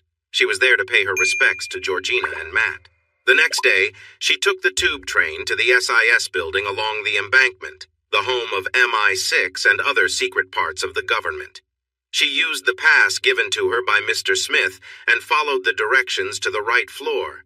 When she swiped the entry panel, she entered a room filled with computer screens on nearly every wall. 5 people were either typing or talking while wearing headphones. A door opened to an office, and Mr. Smith welcomed Tanya inside. They spent over an hour discussing the operation in Dubai. He apologized for threatening her with dismissal, but admitted he felt pressured at that moment. He assured her that he would never take such a step. He informed her that Mickey was now single and interested in a woman named Tammy Willis. Please tell me he didn't hurt her, Mr. Smith. No, he didn't. You saw he was angry, but he only asked her to leave. Apparently, her expression was quite something when it happened. That leads us to the next part of our plan, relationships. You know what we need you to do, and how long it takes will depend on how quickly you can connect with Mickey. Mr. Smith glanced at the clock, and then there was a knock on the door. The Prime Minister walked in. Tanya was caught off guard and took a moment to gather herself before reaching out to shake hands. I'm sorry, sir, you surprised me. It's an honor. Hold on, Tanya, the honor is mine. Mr. Smith has prepared a thorough report on the operation, and I have to say both myself and the senior team involved are proud of your dedication, especially given the recent loss of your mother-in-law. I hope Mr. Smith is correct about your relationship with your husband, and that everything will work out in the end. Now, if you'll excuse me, I need to get going. Officially, I'm just passing through. It has been a pleasure to meet you, Tanya. When all this is over, I would like to meet you and your husband to express my gratitude personally. With that, the Prime Minister left. As he walked away, he felt sorry for the young woman. If she succeeded in her true mission, she might become just a pawn in a larger game and could easily be pushed aside. For now, she was playing an important role, but the other side had not yet delivered what was needed. No matter what happened next, she was in for a challenging time, and he felt uneasy about the false ideas Mr. Smith had fed her regarding her husband and the supposed knowledge of the senior team. In reality, no one in the cabinet was aware of this operation. If he were her husband, he would run far away to avoid getting tangled up in this situation, especially the misguided belief that her marriage could be saved. He left the building and started to review his speech for the next meeting. Tanya felt proud. She always believed she could achieve great things. She remembered the doubters like her former boss Graham who warned her to steer clear of Mr. Smith. She was grateful she hadn't listened. Mr. Smith had trusted her, and she wanted to prove her value. This was what Mr. Smith intended to use against her, the final difficult step that Tanya and Matt would have to navigate, even though he would present it in a different way. I told you, Tanya, I was right. You have the skills needed. Even I don't have the Prime Minister seeking me out to thank me personally. Now let's get back to where we were. The next phase of this operation requires even more commitment. We faced challenges and I did my best to keep things steady. But for what comes next, Tanya, you must make a firm promise. He slid a bound document across the table to her.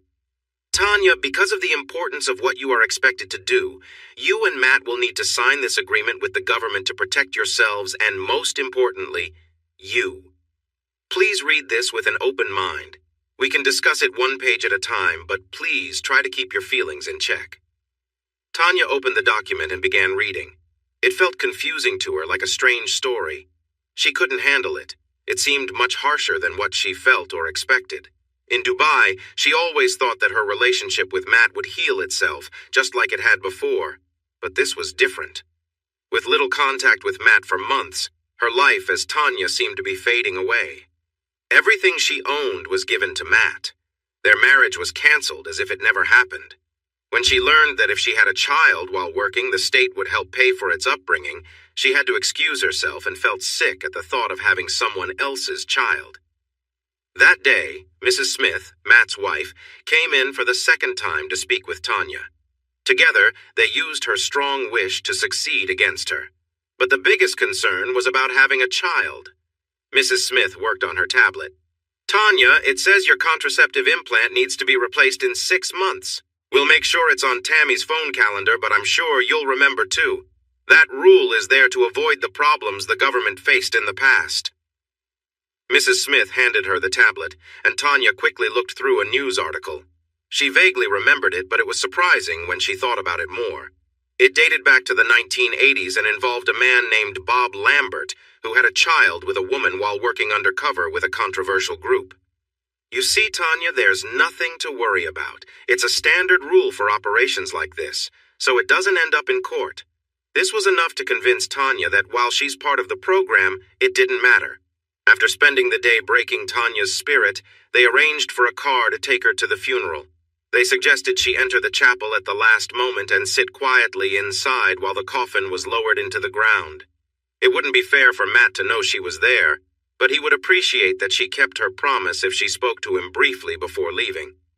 Mr. Smith arranged a meal for Tanya and Matt at the Italian restaurant they loved. Their first, and soon enough, their last meal together. He was straightforward, knowing Matt might not agree to sign the document, but it was important for him to do so. He asked Tanya how far she was willing to go to get Matt to sign. Once again, they discussed their options. They arranged for the only people in the restaurant to be the owner, Matt, Tanya, and Mr. Smith, and Mr. Jones, who would only be seen by Matt if necessary. Mr. Smith already knew what would happen next. In the end, Mr. Smith suggested a way for Matt to sign the document. Afterward, Matt would feel hurt by Tanya, but they told her that things would get better over time. Whenever they faced a problem, they returned to the short time Matt and Tanya had shared and how they had gotten through tough moments before. The part of Tanya that wanted to succeed was always the strongest. While they guided her, she was open to their ideas. Tanya was driven to the funeral in a fancy government car. She followed Mr. Smith's directions. Being there made her feel guilty for not being there for Matt when he needed her. She hoped he would truly understand the sacrifices they both had to make for their country. During the service, she stood at the back, quietly crying when Matt finished his speech. She looked up and saw that his eyes were filled with what she felt was anger. Afterward, she approached him to offer her condolences, but he acted as if she wasn't there, which hurt her deeply. She realized this was how he must have felt when she left him without explanation. As the funeral came to an end, her former boss Graham approached her. He tried to make her see that she was being taken advantage of and seemed genuinely worried for her safety. Tanya thought he was just jealous of her progress in life and told him so before leaving in the car. Later, she messaged him to meet for dinner. It took a while for him to respond, but he agreed under strict conditions. Mr. Smith accepted this, knowing that the document meant for Matt was mostly blacked out for security reasons. When they met, Matt did not accept the document. Mr. Smith knew he wouldn't, and it was only to please Tanya who hoped otherwise. Eventually, Matt was given something that made him compliant, and he signed all the parts of the document. In the end, Tanya had her wish to stay with Matt until morning. Mr. Smith and Mr. Jones left, planning to pick her up at 6 in the morning. All the necessary documents were in the apartment. Smith was confident that Tanya would stand firm and succeed. When they were in Dubai, he moved ahead with his strict plans. After they left, Tanya took Matt to the bedroom. She asked him to help her take off her clothes, but he did it in a mechanical way, showing no real feeling. She wanted the effects of the drug to fade, hoping to leave Matt with good memories and to believe they could easily reconnect when she came back. It was challenging, and in the end, the only way to connect was for Matt to lie back while she focused on her own pleasure. She kissed him tenderly, but he remained distant. Bringing his hands to her, he didn't engage as he used to. In happier times, he would have been more involved. She tried to excite him, but he simply seemed lost in the moment. Mixed in with the drug were substances meant to keep him engaged for her sake, but it frustrated her that he felt so unresponsive when she wanted to feel their love together.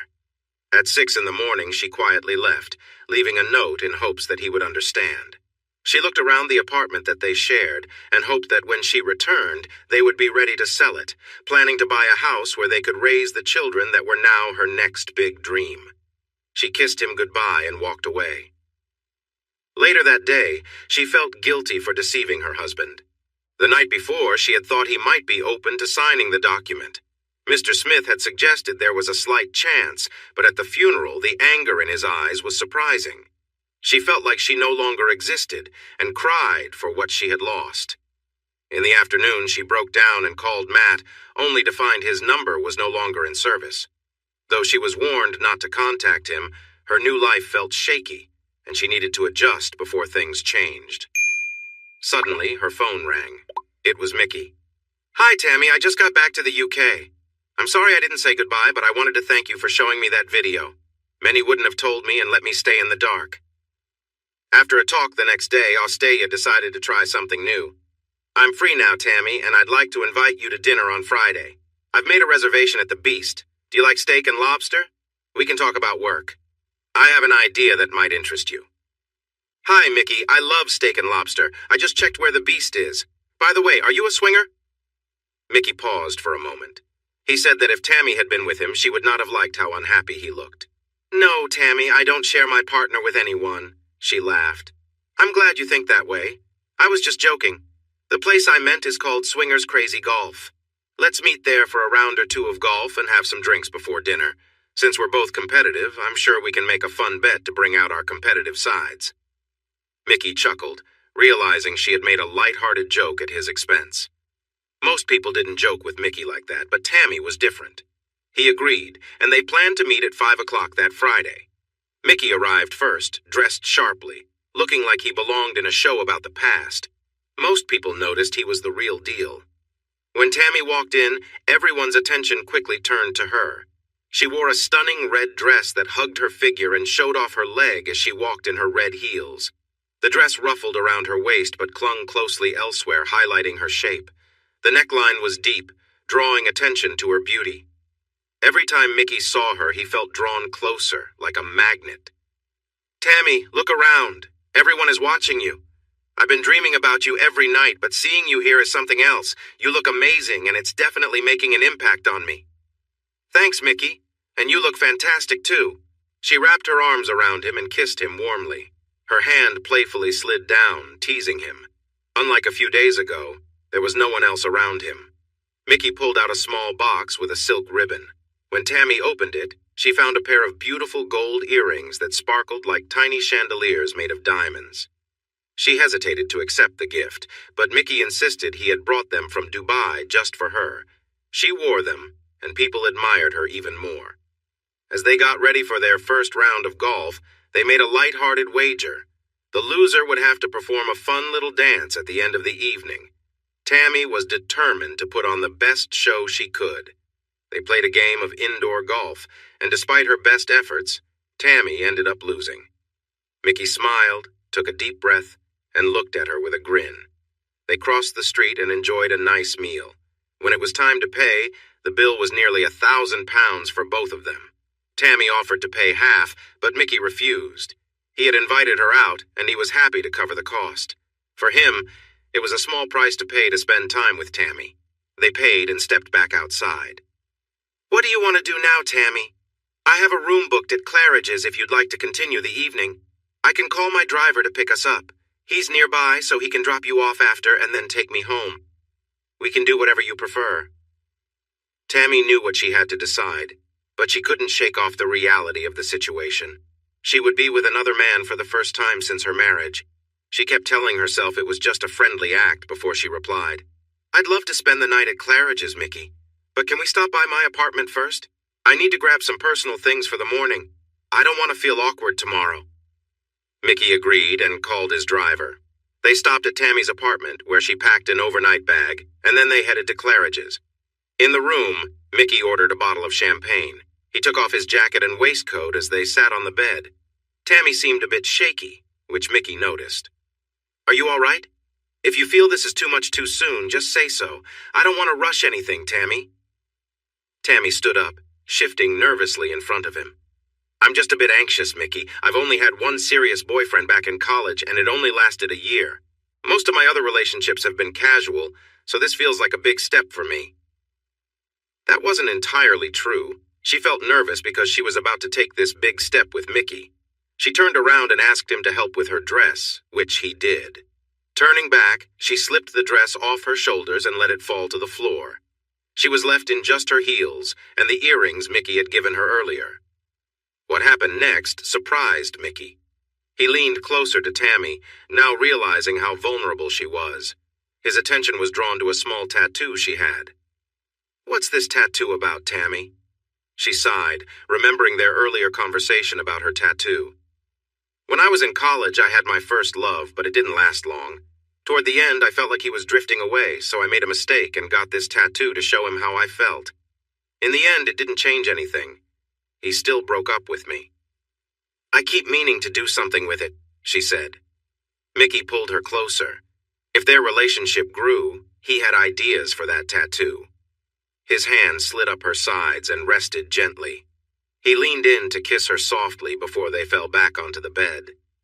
They were soon caught up in their feelings for each other, enjoying their time together into the night. When morning came, Tammy found herself in the bathroom, quietly crying. She knew this was how things would always be, but it had to happen. Mr. and Mrs. Smith had insisted it was just an act for her, that any emotions she showed were not real. Yet, Mickey surprised her. She expected their time together to be rough, but he was kind and gentle. He seemed to know what he was doing, showing warmth that she didn't expect.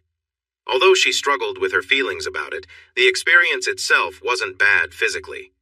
The real battle was inside her, torn between her job and her love for her husband. The next 3 months flew by.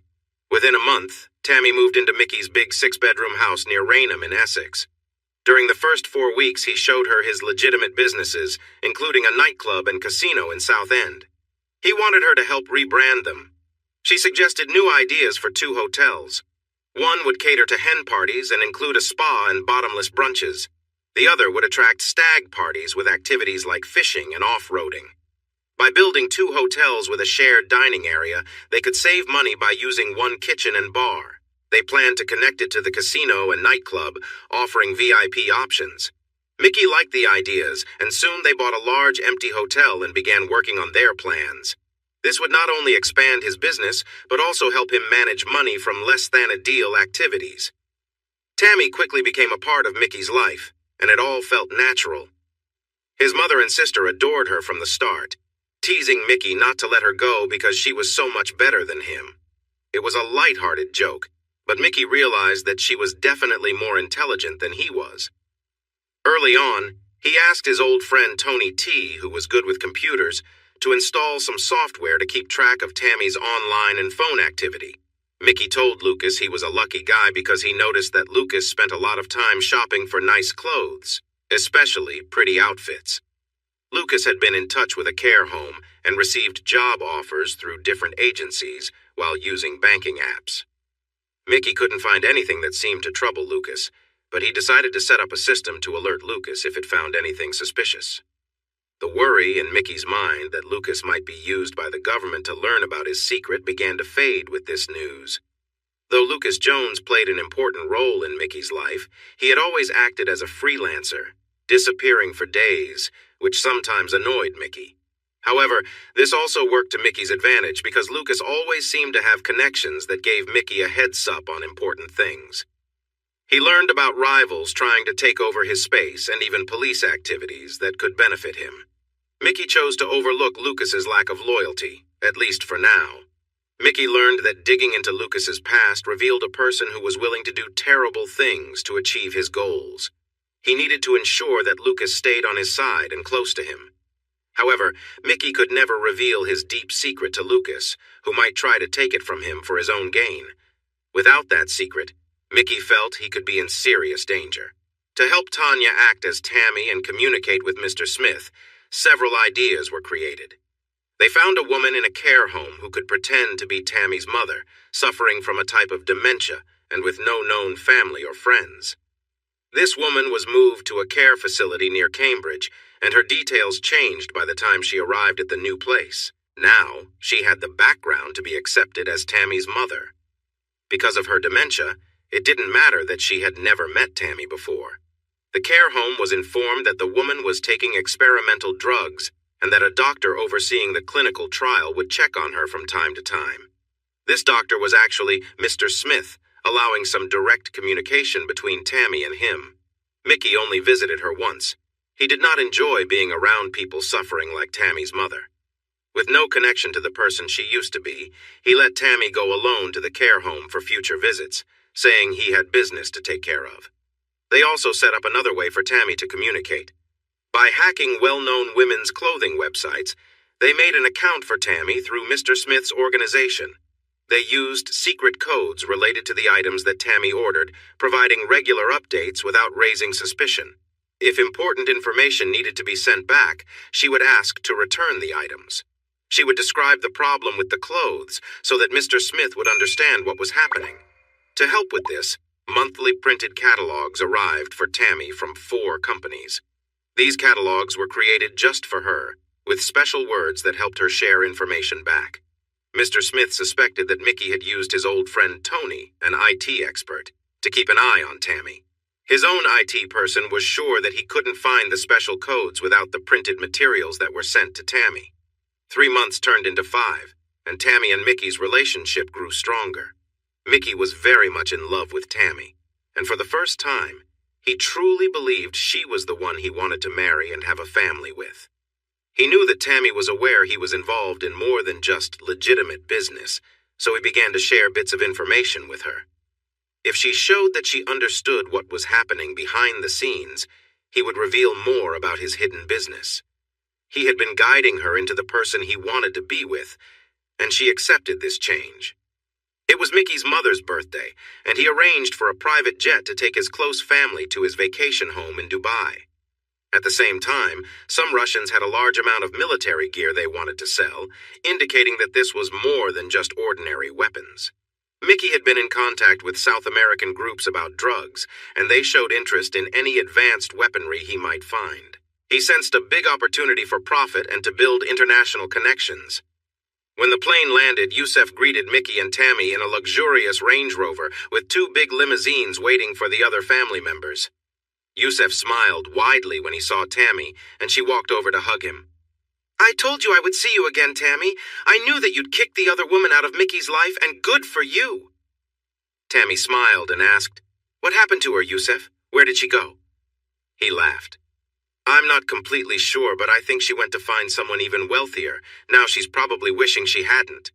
He chuckled, shaking his head. Tammy found his words funny, even if she didn't fully understand.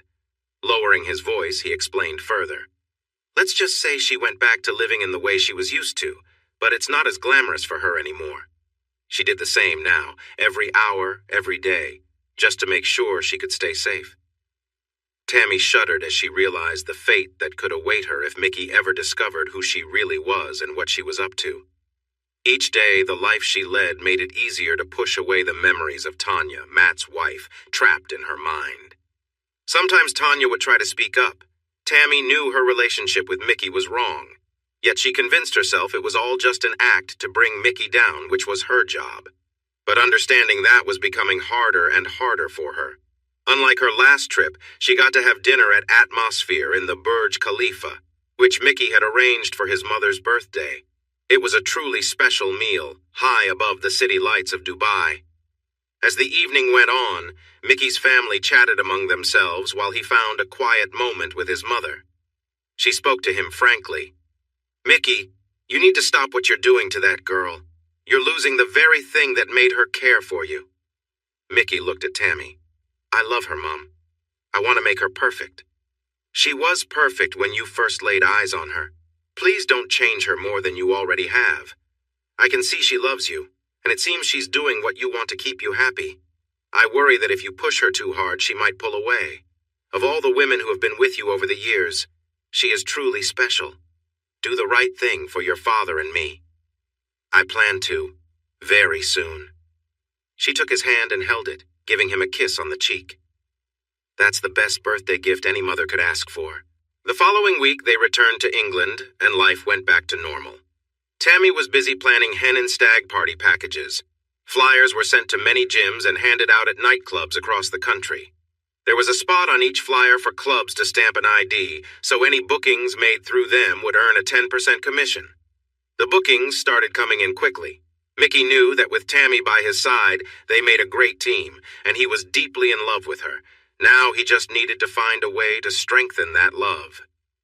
Mickey recalled their conversation from that first night when he asked about protection, and she explained that she had a birth control implant. She had marked their calendar at home to make an appointment to renew a medical device that Mickey had advised her to get done privately at a clinic on Harley Street in London. As he thought about it, he smiled. In a light-hearted conversation with Lucas Jones, he joked about wanting to make a real commitment to Tammy, but he was also at a point in his life where he truly wanted to start a family. He believed Tammy was the right person for that. When he had talked to her about having kids, he noticed it made her a bit uneasy. She said it was something she wanted eventually, but not just yet. Mickey, however, preferred to be in charge and set the rules. Lucas mentioned that having a child with Tammy would strengthen their bond for life. He talked about connections he had that could get some special medicine developed by the South Korean government. There were whispers that if the birth rate didn't rise soon, they were looking into a drug that could help couples conceive more easily. Reports from secret trials suggested that the drug worked very well, helping many women become pregnant quickly. Some even ended up having twins. Mickey found that idea exciting. "Lucas, I want you to get that medicine. Bring it to the doctor and ask him to use it instead of her current birth control method," Mickey requested. Lucas grinned, thinking this would make things interesting.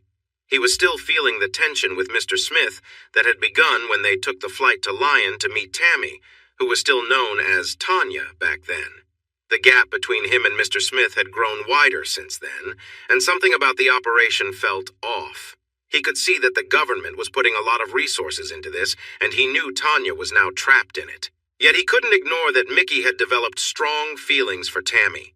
If Tammy got pregnant, it opened up some intriguing possibilities for Lucas. With Mickey now involved in some serious illegal activities, including dealing weapons, he was likely on the government's radar. But that was the current situation, not the past. Lucas decided he would find a moment to talk to Tammy and see if he could uncover any answers, assuming she might know more than what was being revealed. He was starting to feel bored with this job and wanted to move on. He thought about changing his approach because it seemed like it could be more profitable, and he knew he wasn't getting any younger. Then there was Tanya, also known as Tammy. He felt he still deserved some time with her. He considered how he could make everything work out in his favor. It was something he could think about before deciding on his next steps. If Lucas Jones was realizing that he didn't fully understand the real aim of their work, Tammy was coming to the same conclusion after her last visit with her fake mother at the care home and a meeting with Mr. Smith. As she sat in his office, he noticed the changes in her appearance that Mickey had made. It wasn't for him, but everyone has their own choices. "Hello, Tammy. I hear you're doing well. I see Mickey is looking after you." "Yeah, I guess so. He's not a bad guy. Sure, his business isn't all above board, but he makes sure I get what I want without any hassle. Plus, he's pretty attentive, Mr. Smith." "That's good to hear, Tammy. Your updates have helped us understand more about him and his business. It's great work identifying the plans to bring in the supplies. Lucas Jones is also investigating so we can connect the source to the outlets here. Mr. Smith, has he ever talked about anything personal that isn't about work, but could be useful for you or someone else?" "I'm not sure I follow. Are you implying he has hidden feelings or something?" "That's not the case based on how he acts with me. You should be clearer, Mr. Smith. Is there something about Operation Culebra that you're not sharing?" "No, not at all. We need to consider every angle, Tammy. Maybe you can find a way to uncover any secrets he might have. You could use your personal interactions to gather information if you understand what I mean. Mr. Jones believes he has strong feelings for you, so use that to your advantage. Complete the task and come back with valuable information." Tammy left and got into her Porsche 911 Turbo S, a gift from Mickey when she moved in. She wasn't really into cars, and she was surprised to discover the car cost nearly £200,000. Mickey simply kissed her and said, "Enjoy your welcome gift." She thought about what Mr. Smith had told her. Something didn't seem right. Why was she so involved in Mickey's life, with Mr. Jones coming in and out? She felt like she was missing something, but wasn't sure what it could be. If she didn't know what she was searching for, how would she recognize it if it appeared? She drove back home, her thoughts racing as she navigated the streets. Upon reaching home, she paused to reflect on her life. As Tanya, she had achieved much, but now she was faced with a different challenge. She felt drawn to her new life as Tammy, where the power and money felt satisfying. Mickey had been a surprise. He cared for her, and she began to feel something special in return. Despite his tough exterior, he treated her with great affection. When they first became close, she reminded herself that it was just an act, but now she had to admit that she truly enjoyed their time together. However, Matt was still out there, waiting for her.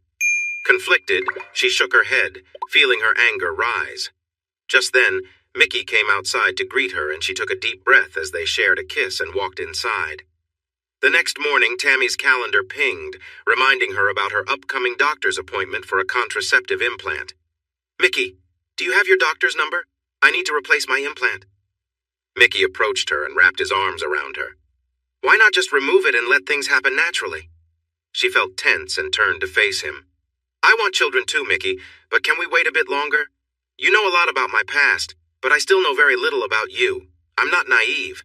I understand the nature of your business, and I worry that if I'm not fully informed, everything could collapse, especially with the police getting involved." Mickey looked at her in silence, considering her words.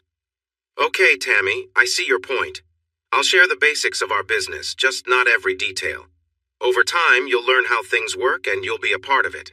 As for the police, I'm safe as long as I'm careful, and I believe I'd still come out unscathed if something went wrong." He chuckled, finding some humor in it. "Why do you think you're safe? No one is completely untouchable, Mickey." His expression turned serious as he tightened his grip on her shoulders. "If things go as I plan, I'll show you why." Tammy took a moment to think about what Mr. Smith had said. She realized that this was what he had been looking for. She decided to keep this conversation to herself and not share any details with Mr. Smith or Lucas Jones. When the day came for her doctor's appointment, she was surprised to see that Lucas was going with her. She asked Mickey why, and he explained that Lucas had an appointment just before hers, so it made sense for them to travel together. On the train, they talked about the ongoing operation, but neither of them mentioned their suspicions about the truth. At the doctor's office, Lucas went in for his appointment first. When the doctor saw him, he felt a wave of unease. He quickly tried to act professional. "Good morning, Mr. Jones. How can I help you today?" Lucas didn't respond right away. Instead, he picked up a family photo from the doctor's desk, which showed the doctor's wife and their 2 teenage daughters. "You know, Doc, I'm impressed you snagged such an attractive wife and had 2 beautiful daughters. They look nothing like you, though. I have a theory. I bet your wife has someone else in mind. I could help with that, you know. Send them off to South America. The stories I hear about that place." He trailed off, glancing at the photo. The doctor began to sweat, clearly distressed. Lucas then revealed a small metallic container that held what appeared to be a medical device. "You know, I think they might actually be yours after all. I have a favor to ask. I want you to use this device instead of the one you have for Tammy." "What's wrong with the one I've prepared?" The doctor stuttered. "This one stops pregnancy, if you understand me. If you do this for me, in 6 months, Tammy will be expecting a child. In exchange, I'll make sure your family is safe from any troubles in Colombia. You wouldn't want anything bad to happen to them, right?" Lucas handed the container to the shaking doctor, who took it with trembling hands. "Thanks for your time, Doc. You look a bit unwell. It might be a good idea to get yourself checked out for those shakes." After that, Lucas walked into the waiting area and took a seat. It was 10 more minutes before Tammy was called in, while the doctor took a moment to collect himself. Even though it felt wrong, he decided to follow Lucas Jones's orders. The look in Lucas's eyes made it clear he would act on his threat against his family. The doctor removed the old implant and put in the new one given to him by Lucas, hoping it would work as intended. 30 minutes later, Tammy and Lucas were on their way back to the train station to return to Essex. Lucas chuckled to himself. He had figured out how to use this situation to his advantage. It had been 6 months since Tanya had left her husband Matt to live undercover as Tammy. When she left, she thought she could return and reconnect with Matt to work through their issues. However, the reality was that Matt had moved on with his life. Matt had taken a job transfer to East London under a program designed to bring experienced firefighters to the capital. He settled into his new life, knowing that his past with Tanya and the possible threat from Mr. Smith and Mr. Jones lingered like shadows. He learned from Tanya's former boss, Graham, how to be cautious. Matt had two places to live, one official and the other private. He expected trouble to surface at some point, but nothing happened, which allowed him to start feeling more at ease over time. In his new surroundings, Matt got along well with his colleagues at the fire station, but he quickly learned to avoid a sensitive topic with one of the guys. During a lunch break, he discovered that Mark, a man in his early 30s, had a military background. When Matt casually asked about his service, Mark suddenly stopped eating and left without a word. The others warned Matt not to discuss the military with him, as Mark had hinted at wanting to forget that part of his life. Although it was never openly talked about, Mark had several scars on his face and body, leading to speculation about a past incident. But no one knew the full story. Two of Matt's colleagues owned a boxing gym in Silvertown, close to the fire station. New to the area, Matt found it a good way to meet people and started taking classes in Krav Maga. He had heard of it and knew it was a self-defense system developed by the Israeli military. After his earlier experiences with Mr. Jones, he felt it was wise to learn some techniques that could help him protect himself if needed. Due to his work schedule, Matt spent a lot of time at the boxing club. In return, he learned self-defense quickly, reaching a decent level of skill. One morning he woke up to find a woman's arm over him. He turned to see a playful blonde lying beside him. She had a sun-kissed tan, probably from weeks of sunbathing on a beach during her vacation in Gran Canaria. He smiled at the memory of meeting Sandra a few weeks earlier. They had shared a flirty moment in the back of a taxi after a night out. As she got out, he playfully asked her a question. "So when you're back from your holiday, will I get to see your tan? Give me your phone." He handed her his phone and she entered her number, saving it under her name before returning it. She leaned in close, just inches from his face. "Keep me interested while I'm away and we'll see what happens. If you're good, maybe we can share a little more later." With a wink, she walked away, leaving Matt to think about sending her some fun messages the next day. On his way home in the taxi, his thoughts drifted back to that conversation, focusing on one word, tan. It was also a nickname he had for his ex-wife, Tanya. He wasn't sure where they stood legally because of the paperwork she had convinced him to sign after he had an unfortunate incident the last time they were together. It had been 6 months since Tanya vanished just days into their vacation, leaving him when he needed her support the most. His grandmother had passed away suddenly just hours after Tanya left. Despite his pleas for her to come back, even threatening divorce, nothing changed. The last memory he had of her was a bleak dinner with two mysterious officials. He felt a mix of anger and confusion about why their relationship ended so badly.